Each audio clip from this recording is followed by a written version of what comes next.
মালাকুল মউতকে আল্লাহ পাক জিজ্ঞেস করবেন, কে এখন বেঁচে আছে আর কারা বেঁচে আছে? তিনি বলবেন হযরতে জিবরাইল, হযরতে মিকাইল, হযরতে ইসরাফিল। আল্লাহ পাক নির্দেশ করবেন, এদের জান কবজ করো। ইসরাফিল, মিকাইল জান কবজ হবে।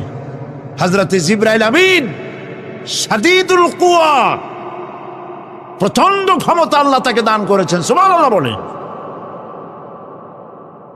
দুনিয়ার সব নবীদের কাছে বাণী বহন করে নিয়ে আসছেন পূর্ণ অথেন্টিসিটির সাথে, সুবহানাল্লাহ। আল্লাহ পাক যাকে বলেছেন রূহুল আমিন, নবী করিম সাল্লাল্লাহু আলাইহি ওয়াসাল্লামের মেরাজের রাত্রে যে কথা বলা হয়েছে, ওয়ালাকাদ রাহু বিল উফুকিল মুবিন, পশ্চিম দিক বলয় তিনি যা দেখতে পেয়েছিলেন, তাফসীর বলছে হযরতে জিবরাইলের পূর্ণ আকৃতিতে নবী করিম সাল্লাল্লাহু আলাইহি ওয়াসাল্লাম তাকে দেখতে পেয়েছিলেন।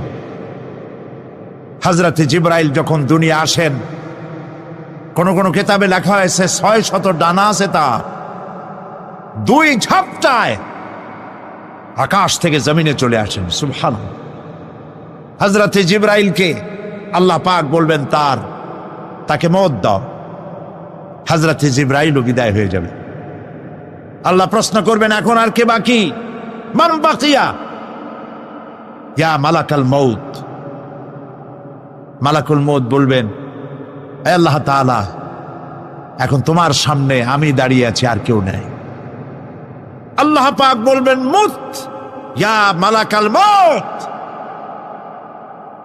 আল্লাহু আকবার,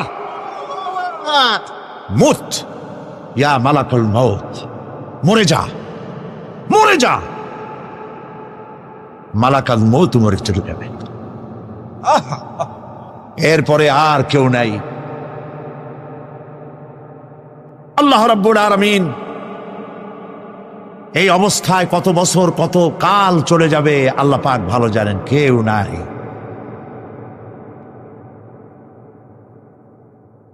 আজকের রাজত্ব কার?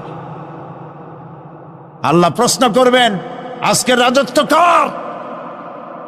আল্লাহ পাক আওয়াজ দিবেন, বলবেন, আজকের রাজত্ব কার? কোনো জবাব নাই, আকাশের নাই, জমিনের নাই, আকাশও তো নাই, কারো কোনো জবাব নাই। আল্লাহ পাক বলবেন, লিল্লাহি ওয়াহিদুল কাহ্হার। আজ একমাত্র রাজত্ব হচ্ছে পরাক্রমশালী আল্লাহ রাব্বুল আলামিনের। আল্লাহ পাক বলবেন, ইয়া দুনিয়া আইনা শুজারুকি, হে পৃথিবী তোর গাছগুলা কই? ইয়া দুনিয়া আইনা জিবালুকি, হে পৃথিবী তোর পাহাড়গুলা কই? আইনাল জব্বারিন, স্বৈরাচারেরা কোথায়? কারো কোনো জবাব হবে না। আল্লাহ পাক এরপরে আবার মানুষগুলিকে চিন্তা করবে, সুবহানাল্লাহ। ওয়াইজাল কুবুরু বুসিরাত, যা কিছু মাটির মধ্যে লুক্কায়িত ছিল সবগুলি আল্লাহ পাক বের করে নিয়ে আসবেন। হাসরের ময়দান হবে, উপস্থিত হবে সমস্ত মানুষ, কেউ পলায়ে থাকতে পারবে না কোথাও।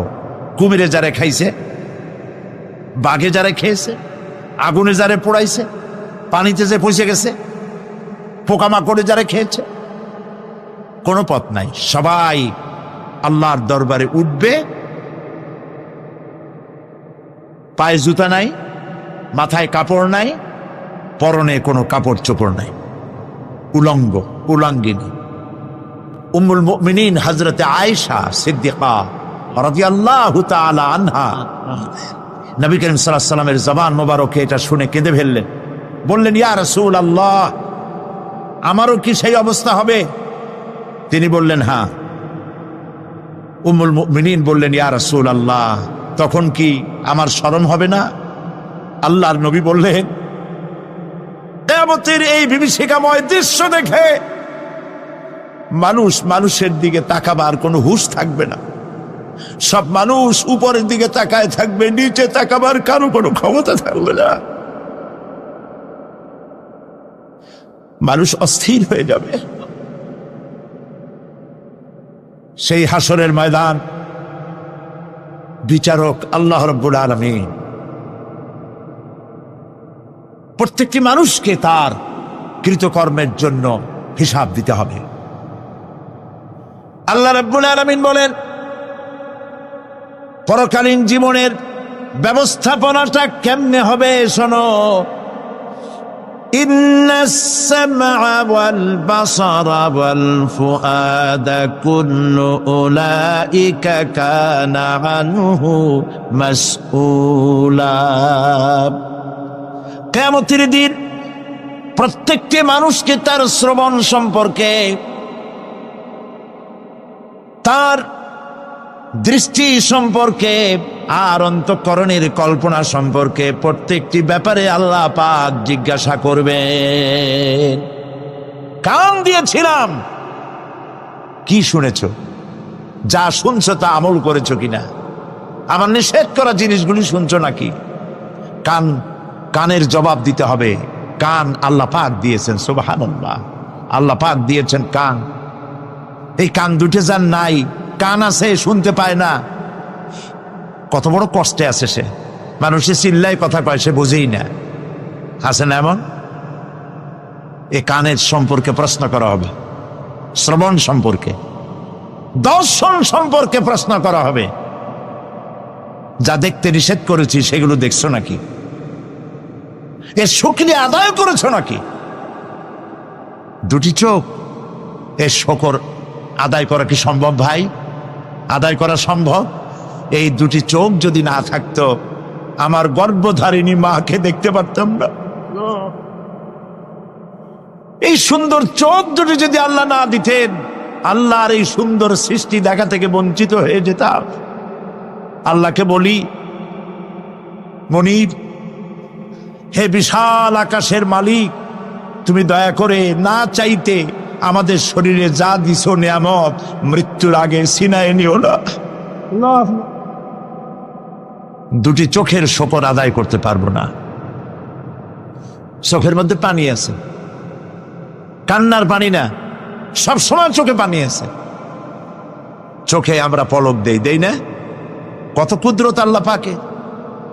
এই পৃথিবীতে দিনে রাতে অসংখ্য পলুয়েশন, রোগ জীবাণু সমানে উঠতেছে। এখন যদি মাইক্রোস্কোপ যন্ত্র এখানে থাকতো, তাহলে দেখতেন এই পরিবেশটা কত দূষিত, কত পলুয়েশন, কত জার। এগুলি নাকের মধ্যে দিয়ে পেটে যাচ্ছে, চোখের মধ্যে ঢুকতেছে। ক্রমাগত চোখের ভিতরে ধুলাবালি ঢুকবে, আর পরিষ্কারের কোনো ব্যবস্থা যদি না করা হয়, চোখের দৃষ্টি নষ্ট হয়ে যেতে পারে। এই জন্য আল্লাহ রাব্বুল আলামিন চোখের ভিতরে মেডিসিন রূপী এক প্রকারের পানি রেখেছেন, আর অটোমেটিক চোখের পাতা ওঠানামা করে প্রতি মুহূর্তে চোখকে ক্লিন করে দিতেছে।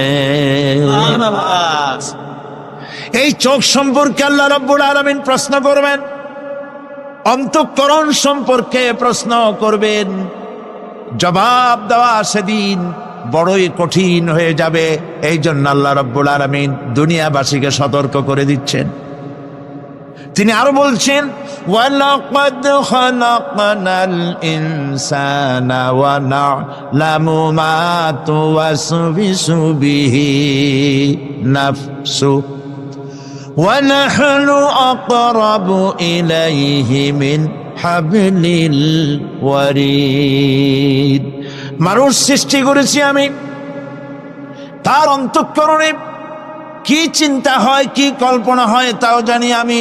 আর আমি আমার বান্দার যেই সাহারাগের উপরে মাথাটা খাড়া আছে, বিজ্ঞানীরা খুঁজে পাচ্ছে।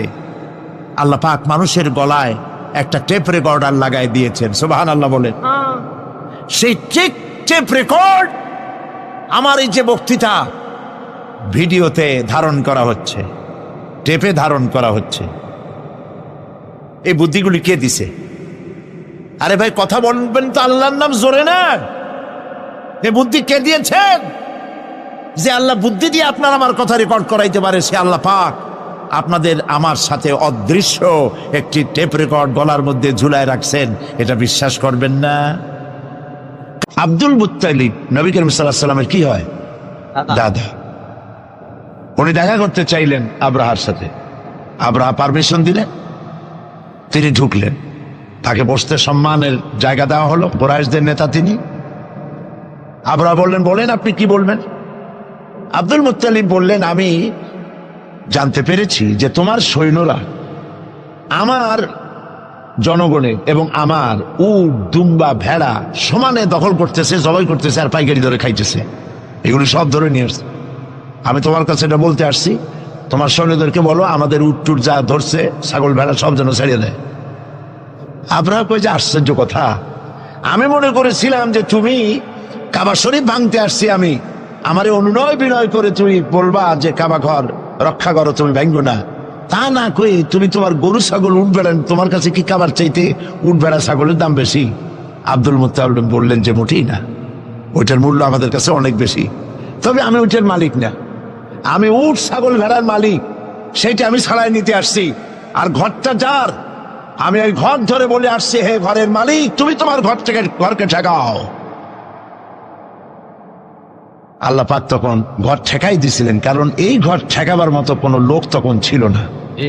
বাইতুল মুকাদ্দাস যখন আক্রান্ত হয়, বাইতুল মুকাদ্দাস যখন ইহুদিরা আক্রমণ করে, তখন এই পৃথিবীতে 70 কোটি মুসলমান ছিল। যেই পৃথিবীতে 70 কোটি মুসলমান বাস করে, সেই মুসলমানেরা যদি তাদের কেবলায় উলা ইহুদিরা দখল করে নেয়, তা ঠেকাবার দায় দায়িত্ব তাদের মধ্যে, সেন্স অফ প্রেস্টিজ যদি ইস্যু না হয়, সর্দি গর্মি না হয়, এটা ঠেকাবার দায়িত্ব আল্লাহর নাই। আর বাবরি মসজিদ যখন ভাঙা হয়, তখন এই পৃথিবীতে মুসলমানদের সংখ্যা 125 কোটির কাছাকাছি। 125 কোটি মুসলমান যে পৃথিবীতে বাস করে, সেইখানে যদি মুসলমানেরা তাদের মসজিদ ভাঙ্গে, তাতে করে যদি তাদের গা না জ্বলে, তো আল্লাহ পাক এখানে তয়রান আবাবিল পাঠাবেন না, জরুরত নেই। ঠিক আজ অনুরূপ ভাবে ইরাকের উপরে যে হামলা হচ্ছে, পৃথিবীর মুসলমানেরা নিজেদের জমিন ছেড়ে দিচ্ছে, আমার জমিনের উপরে দাঁড়াই আমার বাইরে পিটাও, আমার ভাইকে মারো, হত্যা করো, আমি তোমার বিমান বাহিনীকে, আমি তোমার নৌবাহিনীকে, তোমার ল্যান্ড ফোর্সকে জায়গা করে দিলাম। এই যদি দেয়, তা আল্লাহ পাক সাহায্য কেন করবেন? আল্লাহর ওয়াদা, আল্লাহর সাহায্যের ওয়াদা তো মুমিনদের জন্য। ওয়া কানা হাক্কান আলাইনা নাসরুল মুমিনিন, মুমিনদেরকে সাহায্য করা আমি আল্লাহর জন্য ওয়াজিব। আল্লাহ রাব্বুল আলামিন কোরআনে কারীমের মধ্যে বলেছেন, ওয়ালা তাহিনু ওয়ালা তাহজানু ওয়া আনতুমুল আলাউনা ইন কুনতুম মুমিনিন। কোনো ভয় নাই, কোনো চিন্তা নাই, যদি মুমিন হও আমি আল্লাহ তোমাদেরকে বিজয় দান করব। ইজা ফাতাশ শার ফাতাল মাশরুত, শর্ত যদি পালন করা না হয়, ওয়াদা পূরণ হবে না। শর্ত হচ্ছে মুমিন হও, আল্লাহ বলছেন আমি সাহায্য করব। আমরা কি মুমিন হইতে পারছি? জবাব চাই, মুমিন হইতে পারছি? নিজের বুকের কাছে হাত দেন, নিজের কলবের কাছে, নফসের কাছে প্রশ্ন করুন। আল্লাহ যে মুসলমান চান, রসুল যে মুসলমান চান, যে কোয়ালিটির, আমি কি সেই কোয়ালিটি, সেই রিকোয়ারমেন্ট আমি কি ফুলফিল করতে পেরেছি? মন থেকে একটা নেগেটিভ জবাব আসবে, মন বলবে না এখনো হইতে পারো নাই। দাড়ি, টুপি, জামা, হজ, নামাজ হয়তো সবই ঠিক আছে, নামাজ পড়তে পড়তে হয়তো কপালে দাগও লেগেছে, কিন্তু মুমিন হওয়ার জন্য যেটা প্রয়োজন ছিল সেটা এখনো হয় নাই। এই জন্য আমি মাঝে মধ্যে দুঃখ করে বলি, মরা মানুষ তো জিন্দা হইতে পারে না, ঠিক কিনা? কিন্তু কোন মরা মানুষ যদি জিন্দা হইতে পারতেন, এমন কোন সিস্টেম যদি থাকতো, আর একজন সাহাবী যদি জিন্দা হতে পারতেন, আর আমাদেরকে যদি দেখতেন, আমাদের আমালগুলি যদি দেখতেন, চিৎকার দিয়ে বলতেন আল্লাহর কসম, মুহাম্মদ সাল্লাল্লাহু আলাইহি ওয়াসাল্লাম রক্ত দিয়ে, সাহাবায়ে কেরাম জীবন দিয়ে যে মুসলমান তৈরি করে গেছিলেন, এরা সেই মুসলমান না। আমাদের ইসলাম শুধু মসজিদের মধ্যে, আমরা যে মুসলমান তার পরিচয় শুধু মসজিদের মধ্যে। মসজিদ থেকে বেরিয়ে যাওয়ার পর আমার আচরণ আর হিন্দুর আচরণ আর খ্রিস্টানের আচরণের মধ্যে, ইহুদির আচরণের মধ্যে কোনো পার্থক্য আছে কি? বরং আমি তো আরো বাড়িয়ে বলবো, এক ধাপ এগিয়ে। এই পৃথিবীতে যদি চ্যালেঞ্জ হয়, কম্পিটিশন হয়, পৃথিবীতে সব থেকে বেশি মিথ্যে কথা কারা বলে? জবাব রূঢ় হলো বাস্তব। জবাবটা হচ্ছে মুসলমানেরাই। ওজনে কম দেয় কারা বেশি? মুসলমান। খাদ্যে ভেজাল দেয় কারা বেশি? মুসলমান। তাহলে আল্লাহর রহমত আমরা কেন পাবো? এই জন্য কোরআনে কারীম যে উদ্দেশ্যে এসেছিল, আমরা সেই উদ্দেশ্যকে পূরণ করতে পারি নাই। কোরআন শরীফ, সুবহানাল্লাহ, সুবহানাল্লাহ, কোরআন একটি বর্ণ মুহাম্মদ সাল্লাল্লাহু আলাইহি ওয়াসাল্লামের বানানো এর মধ্যে নাই। আল্লাহু আকবার। দেখেন না কোরআন শরীফের অরিজিনালিটি, এর অথেন্টিসিটি, এর নির্ভরতা, এর পিউরিটি কতটা 100% মিয়া বিল মিয়া কারেক্ট। সেটা হলো এই কোরআন শরীফে 114টি সূরার প্রত্যেকটি সূরার শিরোনামে আছে বিসমিল্লাহির রহমানির রহিম। একটা সূরায় নাই। কোন সূরা? কেন নাই? এই জন্য নাই যেহেতু এই সূরা নাজিলের সময় আল্লাহ পাক এটা বলেন নাই। জিবরাইল আলাইহিস সালাম যখন নবী করিম সাল্লাল্লাহু আলাইহি ওয়াসাল্লামের কাছে এটা তেলাওয়াত করে শোনায়েছেন, তিনি বিসমিল্লাহ তখন বলেন নাই। নবী করিম সাল্লাল্লাহু আলাইহি ওয়াসাল্লাম যখন সাহাবায়ে কিরামকে লিখতে বলেছেন, কাতেবে ওহী যারা ছিলেন, তখন তিনি এই সূরার প্রথমে বিসমিল্লাহ বলেন নাই, তাই বিসমিল্লাহ এখানে লেখা হয় নাই। তার মানে হচ্ছে কোরআন শরীফ বিন্যাস করা, এর শব্দ বিন্যাস, সূরা বিন্যাস, এর সবকিছুকে বিন্যস্ত করার দায়িত্ব ছিল আল্লাহ পাকের। সুবহানাল্লাহ। আল্লাহ রাব্বুল আলামিন কোরআনে কারীমের মধ্যে বলেছেন, ইন্না নাহনু নাযালনা যিকরা ওয়া ইন্না লাহু লাহাফিজুন। কোরআন নাজিল করেছি আমি আল্লাহ, আর এর সংরক্ষণের সবটুকুন দায়িত্ব আল্লাহ রাব্বুল আলামিন নিজেই গ্রহণ করেছেন, আমি গ্রহণ করেছি। নাজিল করছি আমি, হেফাজত করবো আমি। কে বলেন সবাই? আমি হেফাজত করবো এটাকে। আল্লাহ পাক গ্যারান্টি দিচ্ছেন, ওয়ালাউ তাকাওয়ালা আলাইনা বা'দাল আকাবিল। আমার নবী যদি নিজের থেকে বানিয়ে কোনো কথা আমি আল্লাহর নামে কোরআন শরীফের ভিতরে চালায় দিতেন, আমি আমার নবীর ডান হাত চেপে ধরতাম, আর তার কণ্ঠ নালীকে আমি আল্লাহ কেটে ফেলে দিতাম। কত বড় কথা! গলা কেটে ফেলে দিতাম একটি কথাও যদি নিজের থেকে বানিয়ে বলতেন। সুবহানাল্লাহ বলেন। সেই কোরআন একটি শব্দ মানুষের নেই। আল্লাহ পাক বলেছেন, এর উপর, কোরআনের উপর থেকে, এর নিচের থেকে, এর ডান থেকে, এর বাম থেকে, এর ভিতরে শয়তানের বাতিলের প্রবেশের কোনো অধিকার নয়। যদি থাকতো এতদিনে কত বেড়াছেড়া করতো, সেরা বেড়া করতো, উল্টো পাল্টা করিয়া সর্বনাশ করে ফেলাইতো, ঠিক কিনা? পৃথিবীতে শত শত কোটি খ্রিস্টান পৃথিবীতে আছে। খ্রিস্টানদেরকে চ্যালেঞ্জ করুন তো, যে একটা বাইবেলের হাফেজ দাও আমাদেরকে। সারা পৃথিবীতে একটা হাফেজ চাই, বাইবেল মুখস্থ করছে, পাওয়া যাবে? যাবে না। হিন্দুদেরকে চ্যালেঞ্জ করে, কত কোটি হিন্দু আছে তোমাদের, বেদ তোমাদের ধর্মগ্রন্থ, বেদ মুখস্থ করছে, এরকম হাফেজ দাও, পারবে দিতে? পারবেন। মহান আল্লাহ রাব্বুল আলামিন কোরআনে কারীমকে হেফাজত করেছেন।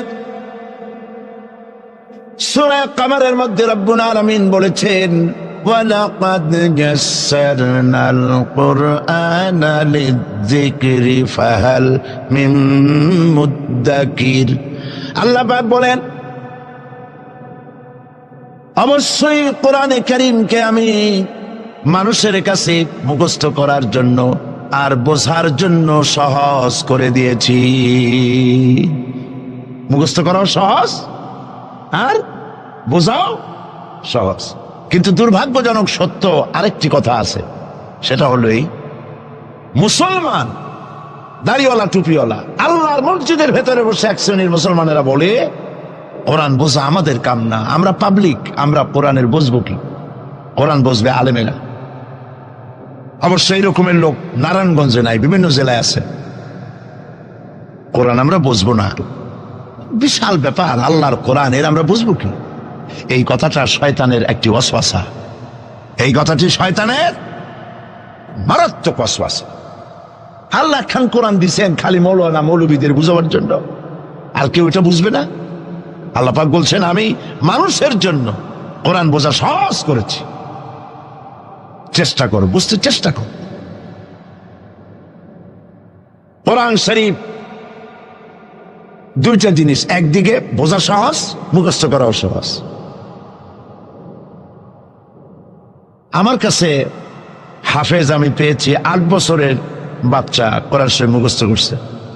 আজকে পত্রিকা দেখলাম একটা ছোট্ট মেয়ের ছবি, 7 বছরে কোরআন শরীফ মুখস্থ করেছে, কোন মৌলানা সাহেবের ছেলে, তার মাও হাফেজ বাবাও হাফেজ। 7 বছরের ছোট্ট বাচ্চা 30 পারা করেছে। আপনি কি মনে করেন, পাগলামি মনে করেন এত বড় কোরআন শরীফ মুখস্থ করা? 7 বছরের বাচ্চা কোরআন মুখস্থ করছে। আমার কাছে মনে হলো যেন আটলান্টিক মহাসাগর আল্লাহ ঝিনুকের মধ্যে ঢুকাই দিছে। এই যে শরফুদ্দিন খলিফা নাকি একটা ছোট্ট বাচ্চার একটা ক্যাসেট বেরিয়েছে না, তানজানিয়া। লোকেরা বলে, খুব আশ্চর্য হয়ে যায় যে কেউ কেউ তো বলে যে এগুলি কম্পিউটার দিয়ে বানাইছে। যারা আল্লাহর কুদরত বিশ্বাস করে না তারা এরকম বলে।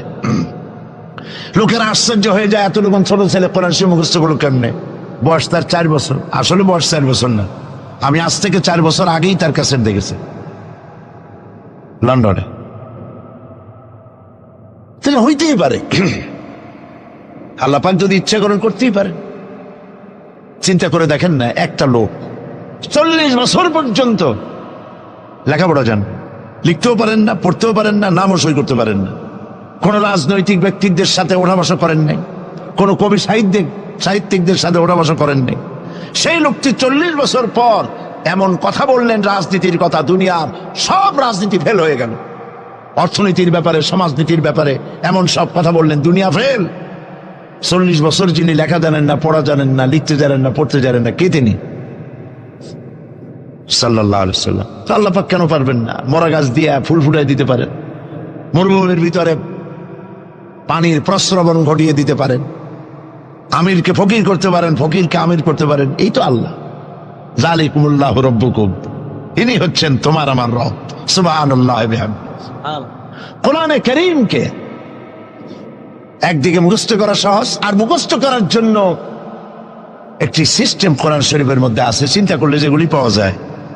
সেটা হলো এই যে কোরআন যদি কেউ তাড়াতাড়ি পড়ে মনে হবে যেন প্রবন্ধ পড়তেছি, আর যদি থেমে থেমে পড়ে তাহলে মনে হবে যেন কবিতা পড়তেছি। সুবহানাল্লাহ।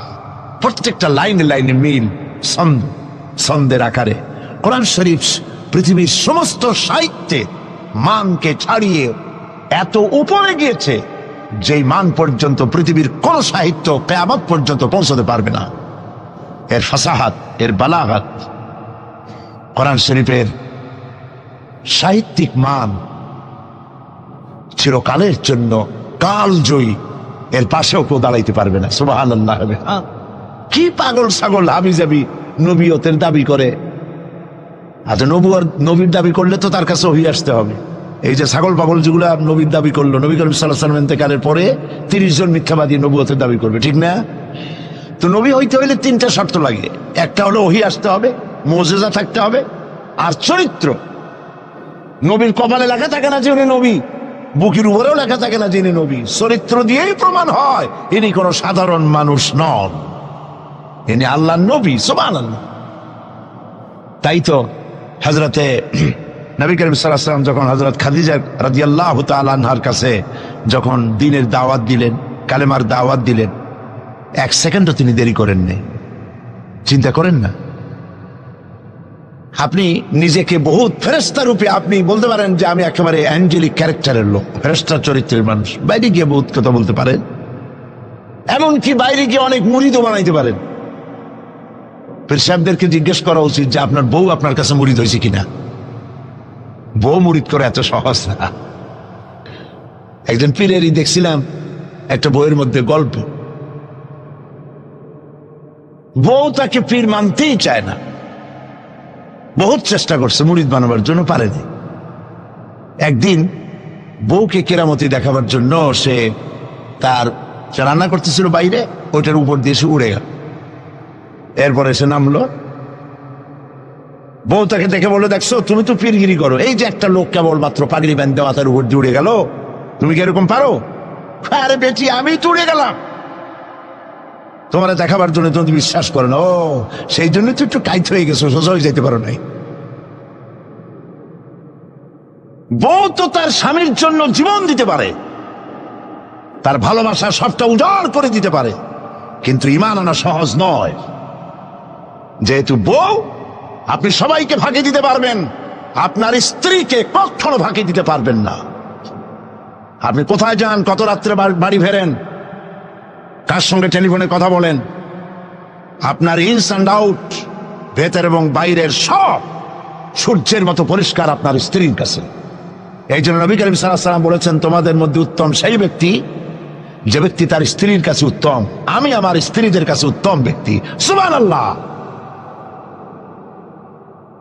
হযরত নবী করিম সাল্লাল্লাহু আলাইহি ওয়াসাল্লাম তিনি যখন হযরতে খাদিজাকে যখন দ্বীনের দাওয়াত দিলেন, কালেমার দাওয়াত দিলেন, বললেন এক আল্লাহর ইবাদত করো, আমারে শেষ জামানার নবী হিসাবে মেনে নাও, আখেরি নবী হিসাবে আমাকে মেনে নাও। হযরতে খাদিজা এক মুহূর্ত দেরি করেন নাই, সঙ্গে সঙ্গে পড়েছেন লা ইলাহা ইল্লাল্লাহু মুহাম্মাদুর রাসূলুল্লাহ। জোরে পড়েন লা ইলাহা। নারায়ণগঞ্জের মতো জায়গা মাহফিল করবেন তো বড় খয়রাত করতে নামবেন, ছোট্ট বাটি নিয়ে নামবেন কেন? বিরাট ঝুলি নিয়ে নামেন, কেউ তো বেশি দিলে তখন নেবেন কি করে? এই জন্য আপনি যেমন ব্যবস্থা করবেন সেরকম। আমরা তো আরামে বক্তৃতা শুনতেছি, আর ইরাকের মুসলমানদের ঘুম হারাম হয়ে গেছে, খাবার নাই। গতকাল ব্রাহ্মণবাড়িয়া বলেছি, ইরাকের গর্ভবতী নারীরা তারা ডাক্তার সরকারের কাছে দাবি জানাইছিল যুদ্ধের একদিন আগে, বলছিল আমাদেরকে অপারেশন করে বাচ্চাগুলো বের করে দাও। আমেরিকার কাফেরদের বিরুদ্ধে লড়াই করে শহীদ হয়ে মরতে চাই।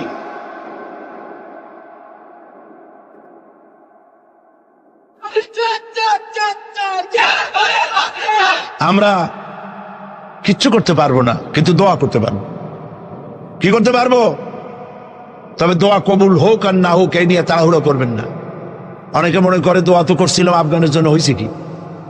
এই জাতীয় কথা বলা ইমানের বিপরীত, ইমানের খেলাফ। আপনার দোয়া কবুল করতে আল্লাহ বাধ্য নন। ফাআলুল লিমা ইউরিদ, যা খুশি তাই করেন। সুবহানাল্লাহ বলো। এই দোয়া যে করি, এই দোয়া কবুল আজ হবে, কাল হবে, অথবা 5 বছর 10 বছর পরে হবে, অথবা কবুল যদি না হয়, শাহনশাহ রব্বুল আলামিনের দরবারে দোয়া করা হয়েছে, এই জন্য আল্লাহ পাক কিয়ামতে মর্যাদা বৃদ্ধি করে দিবে। দোয়া করতেই হবে, দোয়া ছাড়া পথ নাই। কাজে বসবেন, হাঁটাহাঁটি করা ঠিক না। হযরতে খাদিজাতুল কুবরা রাদিয়াল্লাহু তাআলা আনহা ঈমান এনে কালেমা পড়ে বললেন কি জানেন? বললেন আবাল কাসেম, হে কাসেমের পিতা, হে কাসেমের পিতা, আমি বিগত 15টি বছর আপনার সাথে ছিলাম স্ত্রী হিসেবে। আমি আপনার মধ্যে যে আচরণ দেখেছি, যে আখলাক দেখেছি, এটা কোনো সাধারণ মানুষের হতে পারে না।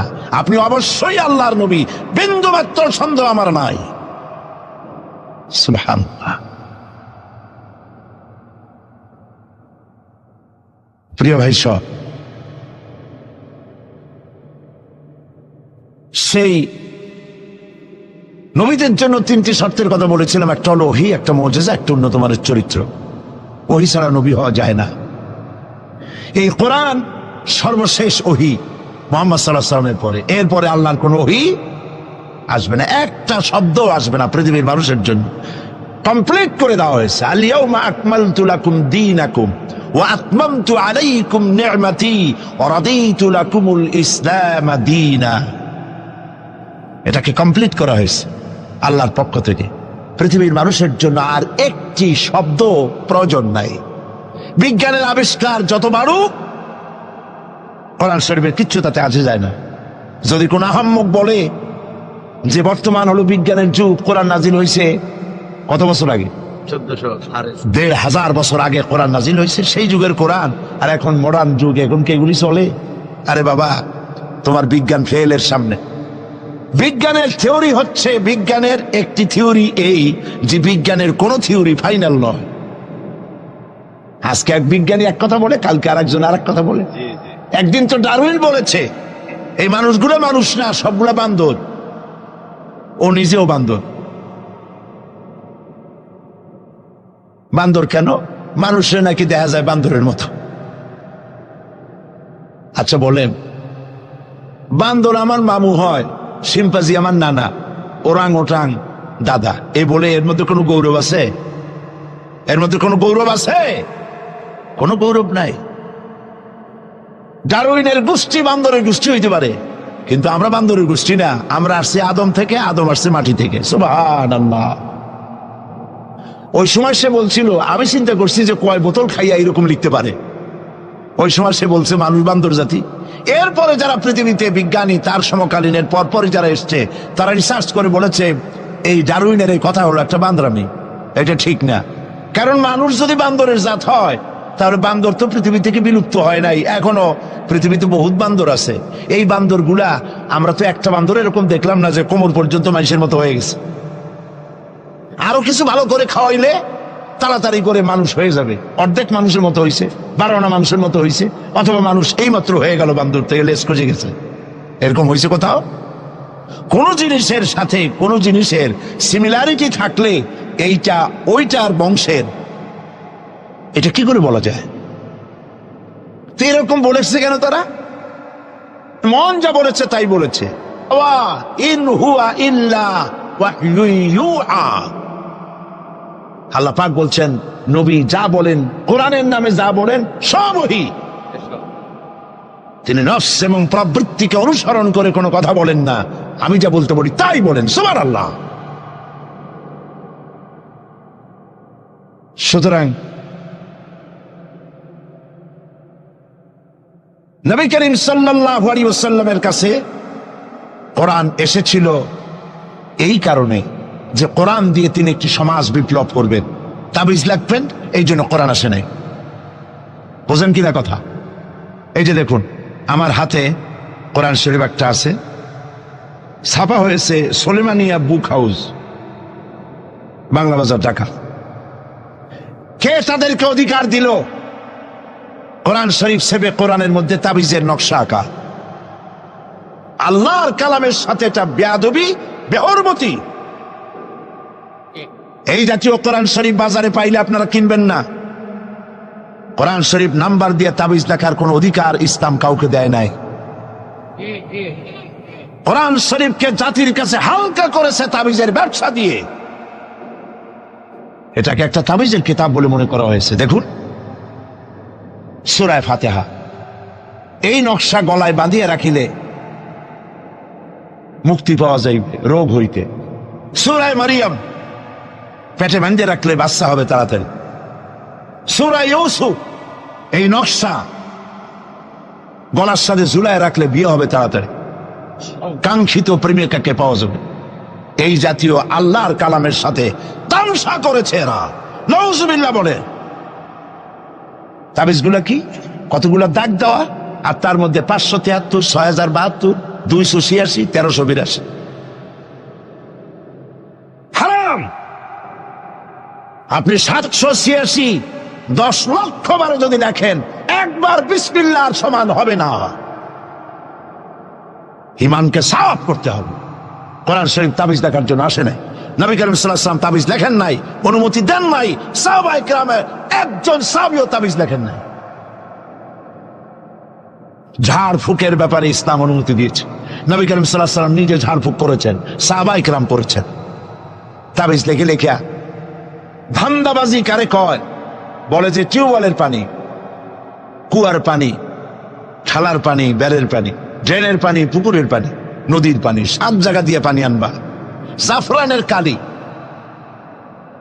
তারপরে কালিজিরার ছাতু, এইগুলো মিশাইয়া এরপরে দাগ দাগ দিয়ে তাবিজ লিখলো। তারপরে লেখে এক এক পাশে ইয়া জিব্রাইল, ইয়া মিকাইল, ইয়া ইসরাফিল, ইয়া জিব্রাইল, হাবিজাবি কতগুলো লিখিয়া এই জাতীয় যা খুশি আল্লাহর ফেরেশতাদের নাম লিখে গলায় ঝুলাবার কোনো মানে নাই।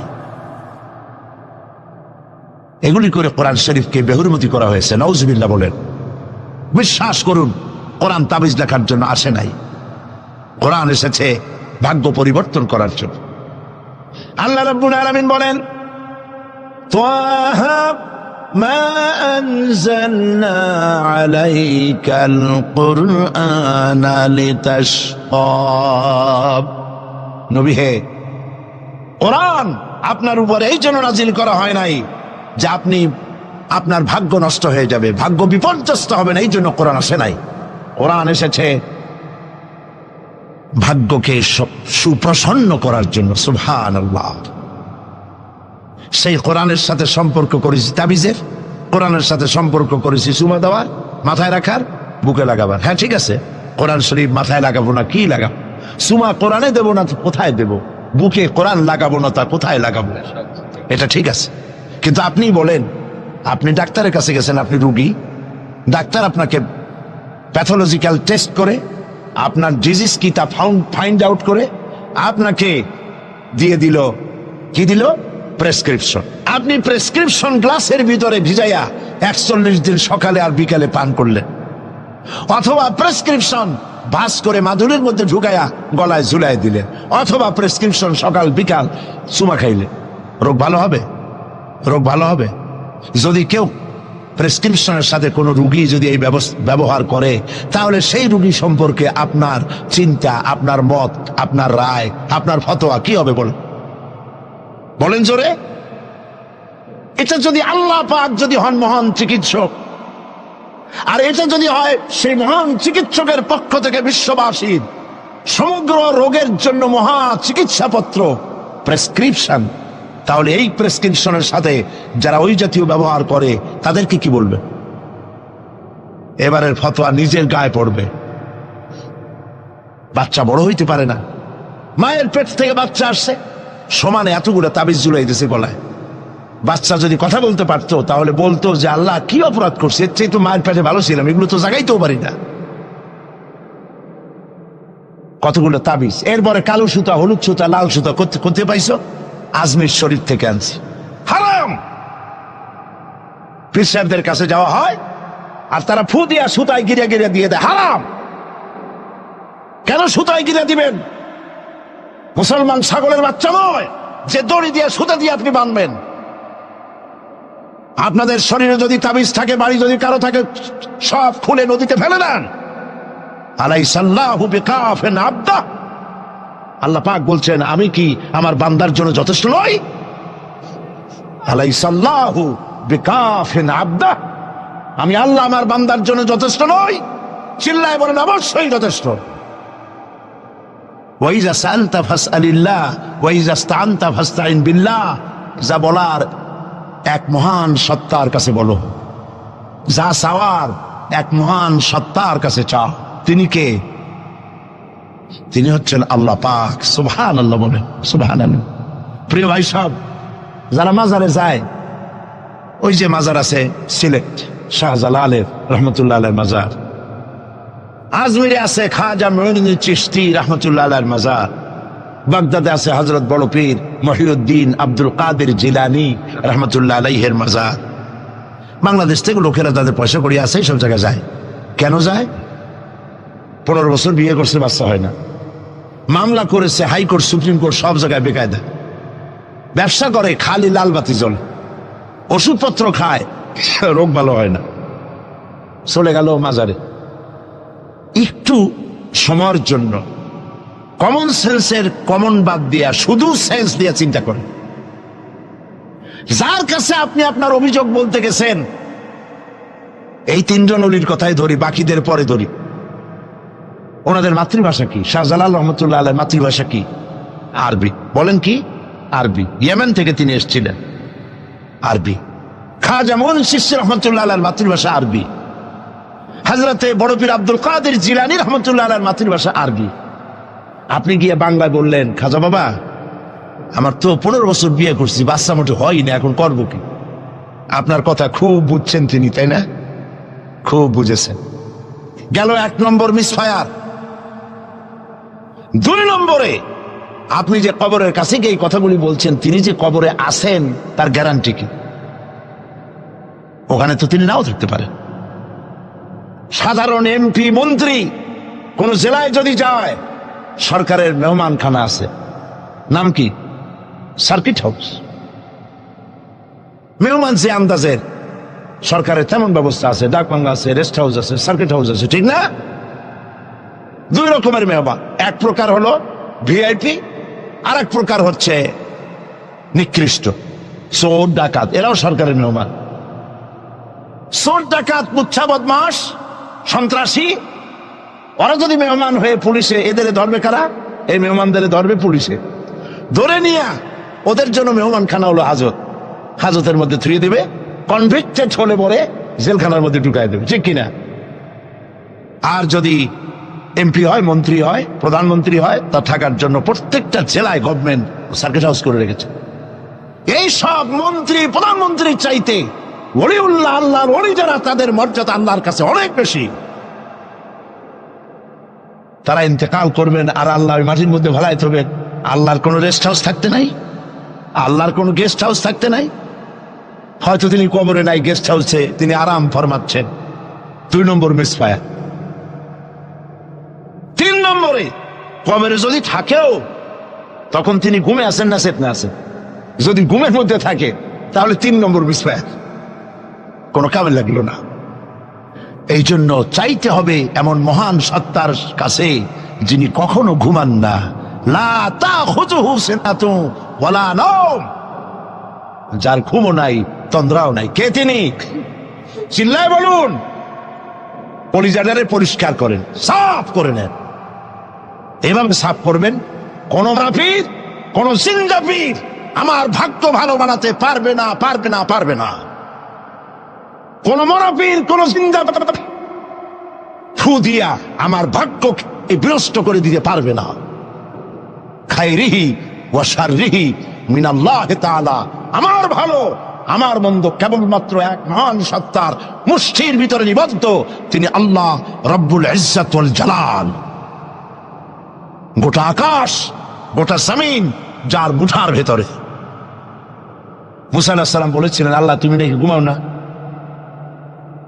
আল্লাহ কেউ বিশ্বাস করো না? তো সাংঘাতিক কথা। এইভাবে ইব্রাহিম আলাইহিস সালাম আল্লাহরে বলছিলেন,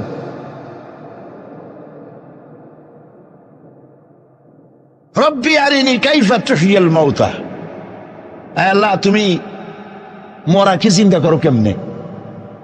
আল্লাহ কয় আওয়ালাম তুমিন, বিশ্বাস করো না? ইব্রাহিম আলাইহিস সালাম কাঁপে গেছেন। তিনি সাথে সাথে বললেন বালা।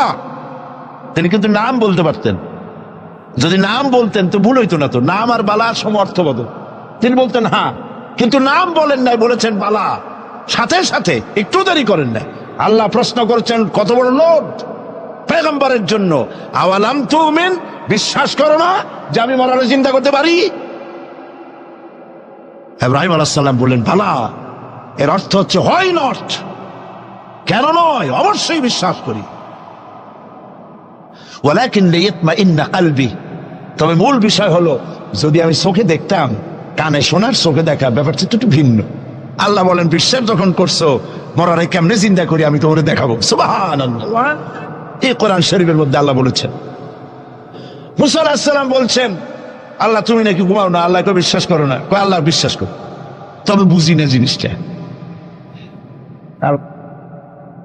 মুসা আলাইহিস সালাম ভয় পেয়ে গেলেন।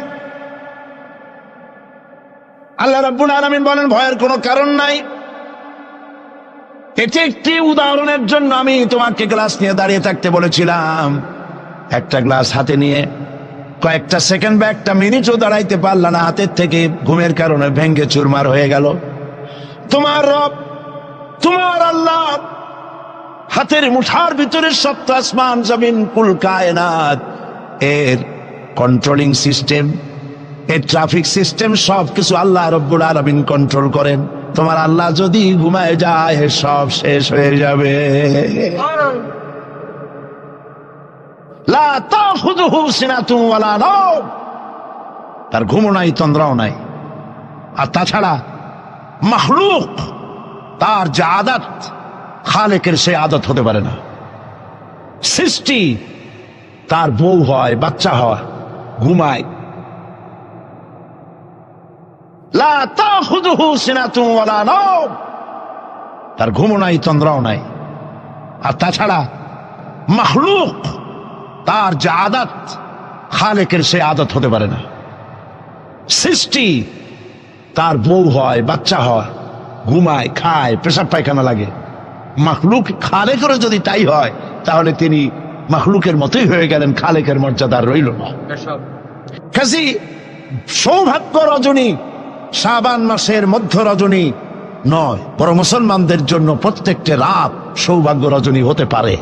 হাদিস, প্রত্যেক রাতের শেষ রাত্রে আল্লাহ রাব্বুল আলামিন প্রথম আকাশে আসেন। সুবহানাল্লাহ বলো। প্রথম আকাশে এসে আল্লাহ রাব্বুল আলামিন ডাকতে থাকেন, ও পৃথিবীর মানুষেরা, আমার বান্দারা, কারা আছো গুনাহ করে করে জীবনটারে বরবাদ করে দিয়েছো, হতাশ হয়ে গিয়েছো, আমাকে বলো, আমার কাছে কান্দো, জীবনের গুনাহ মাফ করে দেব। নবীজি বলেছেন, শরমে পড়ে অনুতপ্ত হয়ে কেউ যদি রব্বুল আলামিনের কাছে চোখের পানি ফেলে গুনাহ মাফের জন্য কাঁদতে থাকে, চোখের পানি নাকের অর্ধেক আসতে না আসতে আল্লাহ রব্বুল আলামিন বান্দার গুনাহ মাফ করে দে।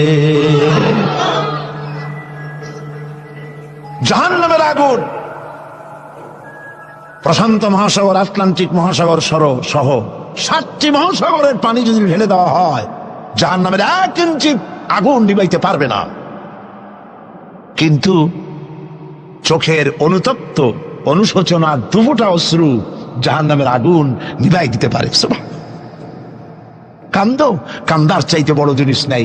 ফালিয়াদহাকু কালিলাও ওয়ালিয়াবকু কাসীরা, বেশি করে কান্দো, কম করে হাসো। আমরা কোনটা করি? আরে সবটা উল্টা করি।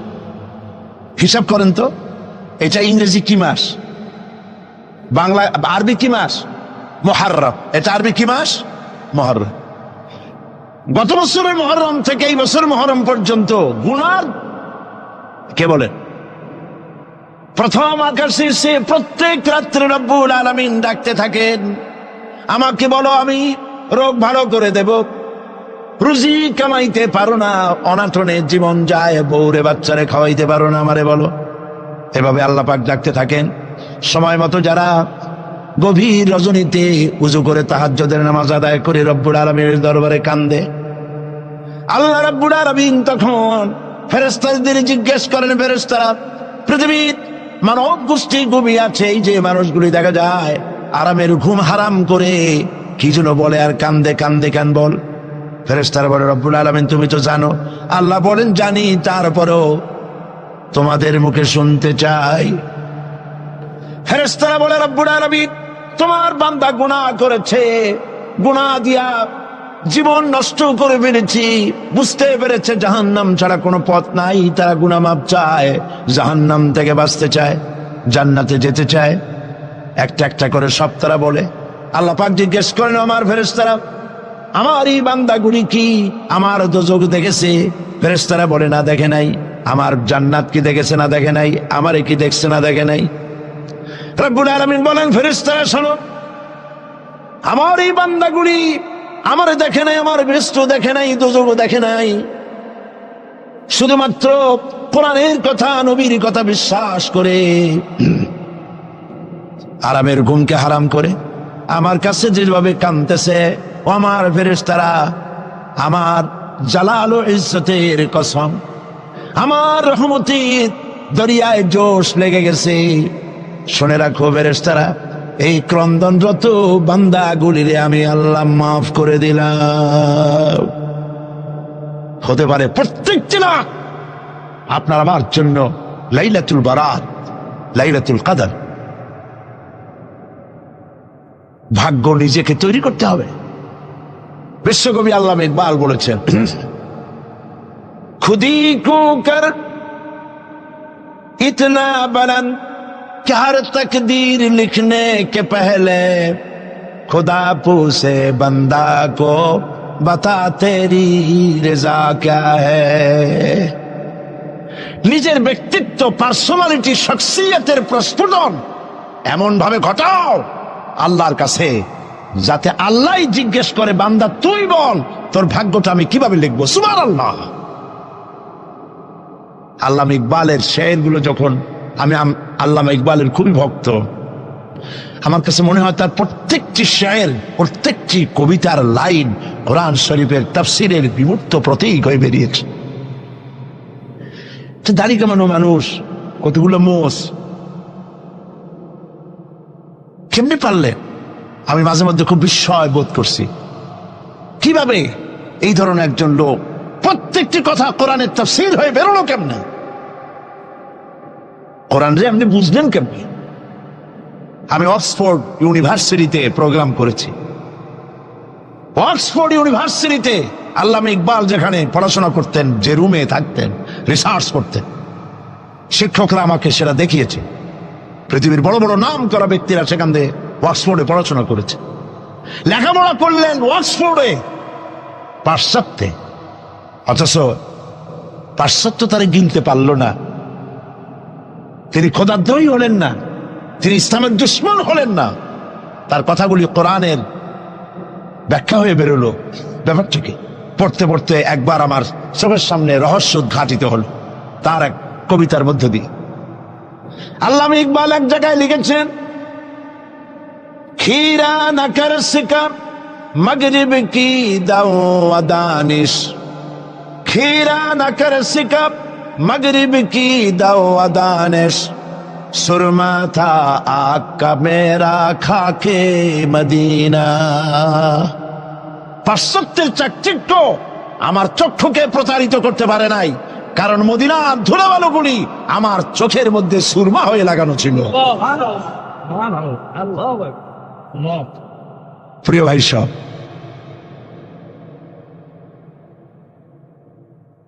ব্যক্তিত্ব এমন তৈরি করতে হবে আল্লাহর দরবারে, আল্লাহ ছাড়া কিছু নেই। এই কলিজার ভিতরে আল্লাহ এবং রসুলের মহব্বত ছাড়া সব মহব্বতকে উৎখাত করে দিন। বিবির মহব্বত, বাচ্চার মহব্বত, পৃথিবীর মহব্বত, সব মহব্বতকে এর উপরে স্থান দিতে হবে আল্লাহ এবং রসুল। তাহলেই সঠিক মুসলমান হতে পারবে। আর এইরকম মুসলমান 130 কোটির দরকার নাই, 313 জন যথেষ্ট।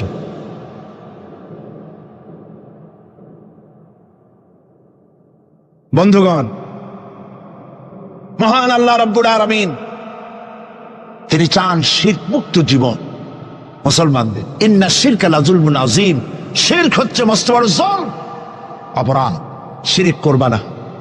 নবীজি বলেছেন, তোমাকে যদি হত্যা করা হয়, টুকরা টুকরা যদি করা হয়, তোমাকে যদি আগুন দিয়ে জ্বালিয়ে ছাই ভস্ম বানাইয়া উড়াইয়া দেওয়া হয়, তবুও আল্লাহর সাথে খবরদার শরীক করবা না। শিরক করি, জেনেও করি, না জেনেও করি, সওয়াবের নিয়তেও করি, ঠিক কিনা? বিশ্রামের নামে মানত করা হয়, জায়েজ নাই। মুসলমানরা মানত করে না, মেয়ে লোকেরা বেশি করে। একটু বিপদ পড়লেই বাগদাদের নামে 5 টাকা, অমুক জায়গার পেশাবের নামে মুরগি, অমুক জায়গার নামে ডিম, হাবিজাবি মানত করে তোর হারা। মানত হবে শুধুমাত্র কার নামে? বলেন জোরে। আল্লাহ ছাড়া কারো নামে মানত করা যাবে না। মাজারগুলির উপরে আগরবাতি, মোমবাতি, চাদর দিয়ে আমাদের দেশে মাজারগুলি যা করছে, আরে এই কি মুসলমানে করে? মুসলমানের সম্পর্ক তো মাজারের সাথে কোন সম্পর্ক নাই। মুসলমানদের সম্পর্ক হবে মসজিদের সাথে। এই পৃথিবীতে শ্রেষ্ঠ জায়গা কোনটা? চিল্লায় বলেন। আর সব থেকে নিকৃষ্ট জায়গা কোনটা? বাজার, নট মাজার। বাজার নিকৃষ্ট, মসজিদ উৎকৃষ্ট। মাজারে কেন যান? আপনার মনটা দুর্বল। মাজারের কাছ থেকে দেখবেন ট্রাক, বাস যখন চালায় রেস কমায় দেয়, আসতে যায়, কি জানি যদি পিসাব এটা উল্টাই ভালাই দেয়। পীর সাহেবের সম্পর্কে আপনার ধারণা এত খারাপ, উনি মরে গিয়েও আপনার গাড়ি উল্টে মানুষ মারবে? নাউজুবিল্লাহ। মদিনা মুনাওয়ারায় মসজিদ নববী শরীফ, নবী করিম সাল্লাল্লাহু আলাইহি ওয়াসাল্লাম যেখানে শুয়ে আছেন, যার জাসাদ মুবারক, যার শরীর মুবারকের এক গেসা পশমও মাটির জন্য হজম করা হারাম, সেই মাজারের পাশ থেকে 130 মাইল 125 কিলোমিটার বেগে গাড়ি সমানে ছোটাছুটি করতেছে, কই অ্যাক্সিডেন্ট হয় না? এই ধরনের বাজে ভয় বাদ দিতে হবে। মাজারে আগরবাতি মোমবাতি চাদর দেওয়া জায়েজ নয়।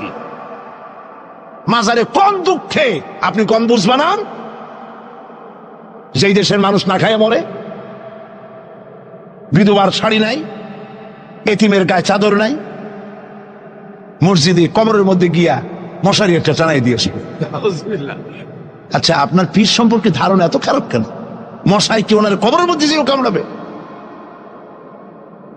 যে ব্যক্তি মশারি টানাই দিল কবরের উপরে, দেখা যাবে তার মায়ের মশাই খায়, তার বাপের মশাই খায়। আরে কপাল পোড়া মুসলমান! চাদর যদি কবরে দেওয়াই লাগে, তাহলে রাসূলুল্লাহর কবরে উম্মতেরা যদি দেওয়া জায়েজ হতো, নির্দেশ হতো, তাহলে রাসূলের কবরে সুতা দিয়া না, সোনার সুতা দিয়া চাদর বানাইয়া, অথবা উম্মতেরা নিজের কলজা নিজে ছেড়ে রাসূলের কবরে চাদর বানাই দিত।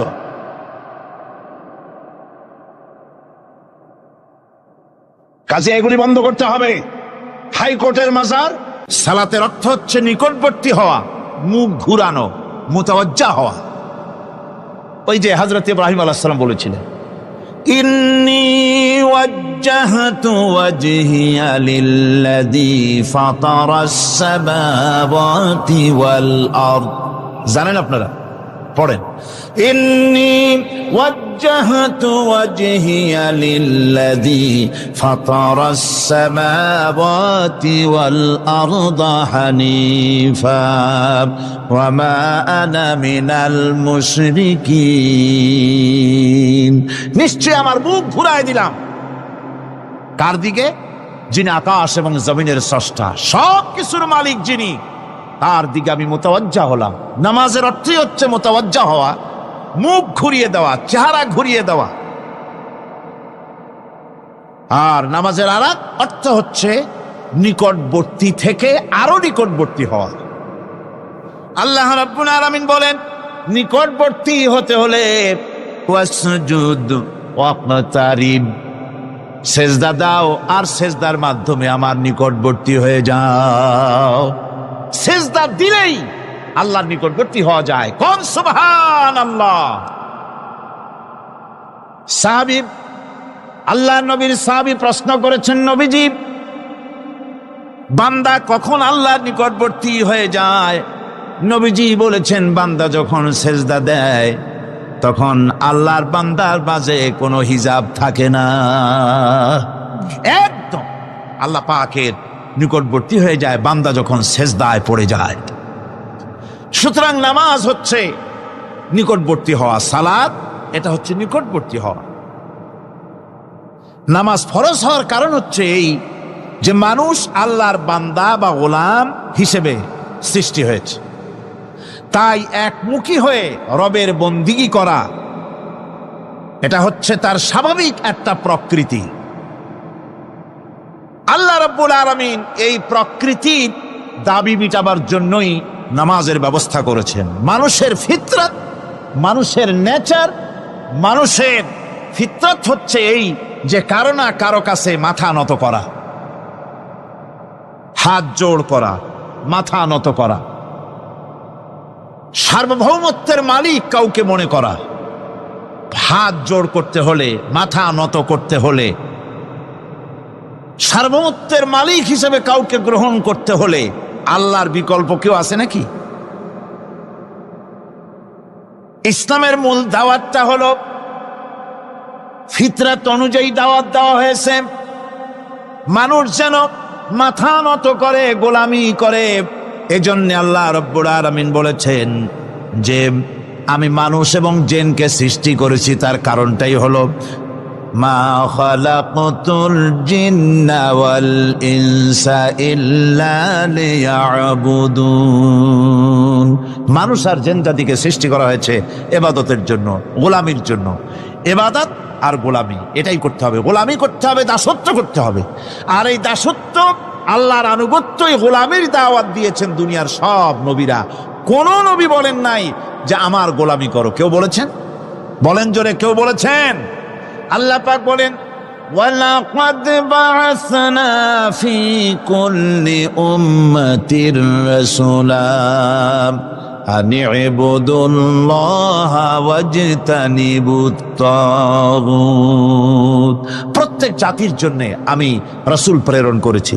তারা মানুষকে দাওয়াত দিয়েছেন এই কথা বলে যে এক আল্লাহর গোলামি করো, তিনি ছাড়া কোনো ইলাহ নাই, আইনদাতা নাই, বিধানদাতা নাই, তার গোলামি, তার সামনে মাথা নত করে দাও। নামাজ হচ্ছে তাওহীদের অবশ্যম্ভাবী এক বহির্প্রকাশ। তাওহীদের জন্য তাওহীদবাদী মানুষ যারা, তাদেরকে নামাজ আদায় করতেই হবে। আকীদা বিশ্বাসের দিক থেকে তাওহীদ যদি হয় পুরা দ্বীনের মূল উৎস, তাহলে আমলের দিক থেকে নামাজ হচ্ছে পুরা দ্বীনের মূল ভিত্তি। নামাজ হচ্ছে আমলের মূল ভিত্তি। এর বাস্তবায়ন ছাড়া দ্বীন পূর্ণ হয় না। নামাজ মুমিনের কেবলমাত্র একটি উত্তম আমলই নয়, বরং নামাজ হচ্ছে ঈমানের মূল ভিত্তি। যার কাছে নামাজ নাই তার কাছে কিছুই নেই। রাসূল করিম সাল্লাল্লাহু আলাইহি ওয়াসাল্লাম বলেছেন যে নামাজ যে ব্যক্তি পড়ে না, আল্লাহ পাকের সাথে তার কোনো সম্পর্ক বাকি থাকে না। সুতরাং এই নামাজটা হচ্ছে এই যে একমাত্র একাগ্র চিত্তে আদবের সাথে আল্লাহর সামনে রুজু হয়ে যাওয়া। কোরআনে কারীম বলছে, মুনিবিনা ইলাইহি ওয়াত্তাকুহু ওয়া আকিমুস সালাতা ওয়া লা তাকুনু মিনাল মুশরিকিন। তোমরা আল্লাহর দিকে রুজু হয়ে যাও এবং তাকে ভয় করে অন্যায় কাজ থেকে বিরত থাকো, আর নামাজ কায়েম করো, মুশরিকদের অন্তর্ভুক্ত হয়ে যেও না। নামাজ কায়েম করা, নামাজের আদেশ কোরআনে কারীমের মধ্যে আল্লাহ পাক বহু জায়গায় করেছেন। ঈমানের পর নামাজই হচ্ছে সবচেয়ে বড় জরুরি। একজন মানুষ ঈমান আনলো, যেমন কালকে একজন ঈমান এনেছে, ঈমান আনার সাথে সাথে তার প্রথম কাজ কি বলুন? বলেন, প্রথম কাজ কি? ফজরের নামাজের আগে একজন ইসলাম কবুল করলেন, তার প্রথম দায়িত্ব নামাজকে আদায় করে দেওয়া, ফজরের নামাজ পড়া। জোহরের আগেই কেউ ঈমান আনলো, তার প্রথম দায়িত্ব জোহরের নামাজ আদায় করা। আসরের নামাজের আগে ঈমান এনেছে, তার প্রথম দায়িত্ব হলো আসরের নামাজ আদায় করা। তার মানে হলো ঈমান আনার পর একজন ঈমানদারের প্রথম দায়িত্ব হচ্ছে নামাজ। গুরুত্বপূর্ণ বিষয়, খুব ভালো করে শুনতে হবে, ইয়াদ রাখতে হবে প্রত্যেকটি মুসলমানের। এই নামাজ কি জিনিস, কেমনে আদায় করতে হবে, আদায় না করলে কি হবে, গুরুত্বপূর্ণ এই কথাগুলি প্রত্যেকের স্মরণ রাখতে হবে। কিয়ামতের দিন মানুষ যে জাহান্নামে যাবে, জাহান্নামের জন্য, জাহান্নামে যে সব কারণে যাবে তার মধ্যে বড় কারণ কালকে বলেছিলাম, দেখি মনে আছে নাকি? বড় কারণ কয়টা? কয়টা? আলহামদুলিল্লাহ মনে আছে। আল্লাহ রাব্বুল আলামিন বলেন, ইয়াতাসাআলুনা আনিল মুজরিমিন। কিয়ামতের দিন অপরাধীদেরকে জিজ্ঞেস করা হবে, মা সালাকাকুম ফি সাকার, জাহান্নামে কেন আসছো?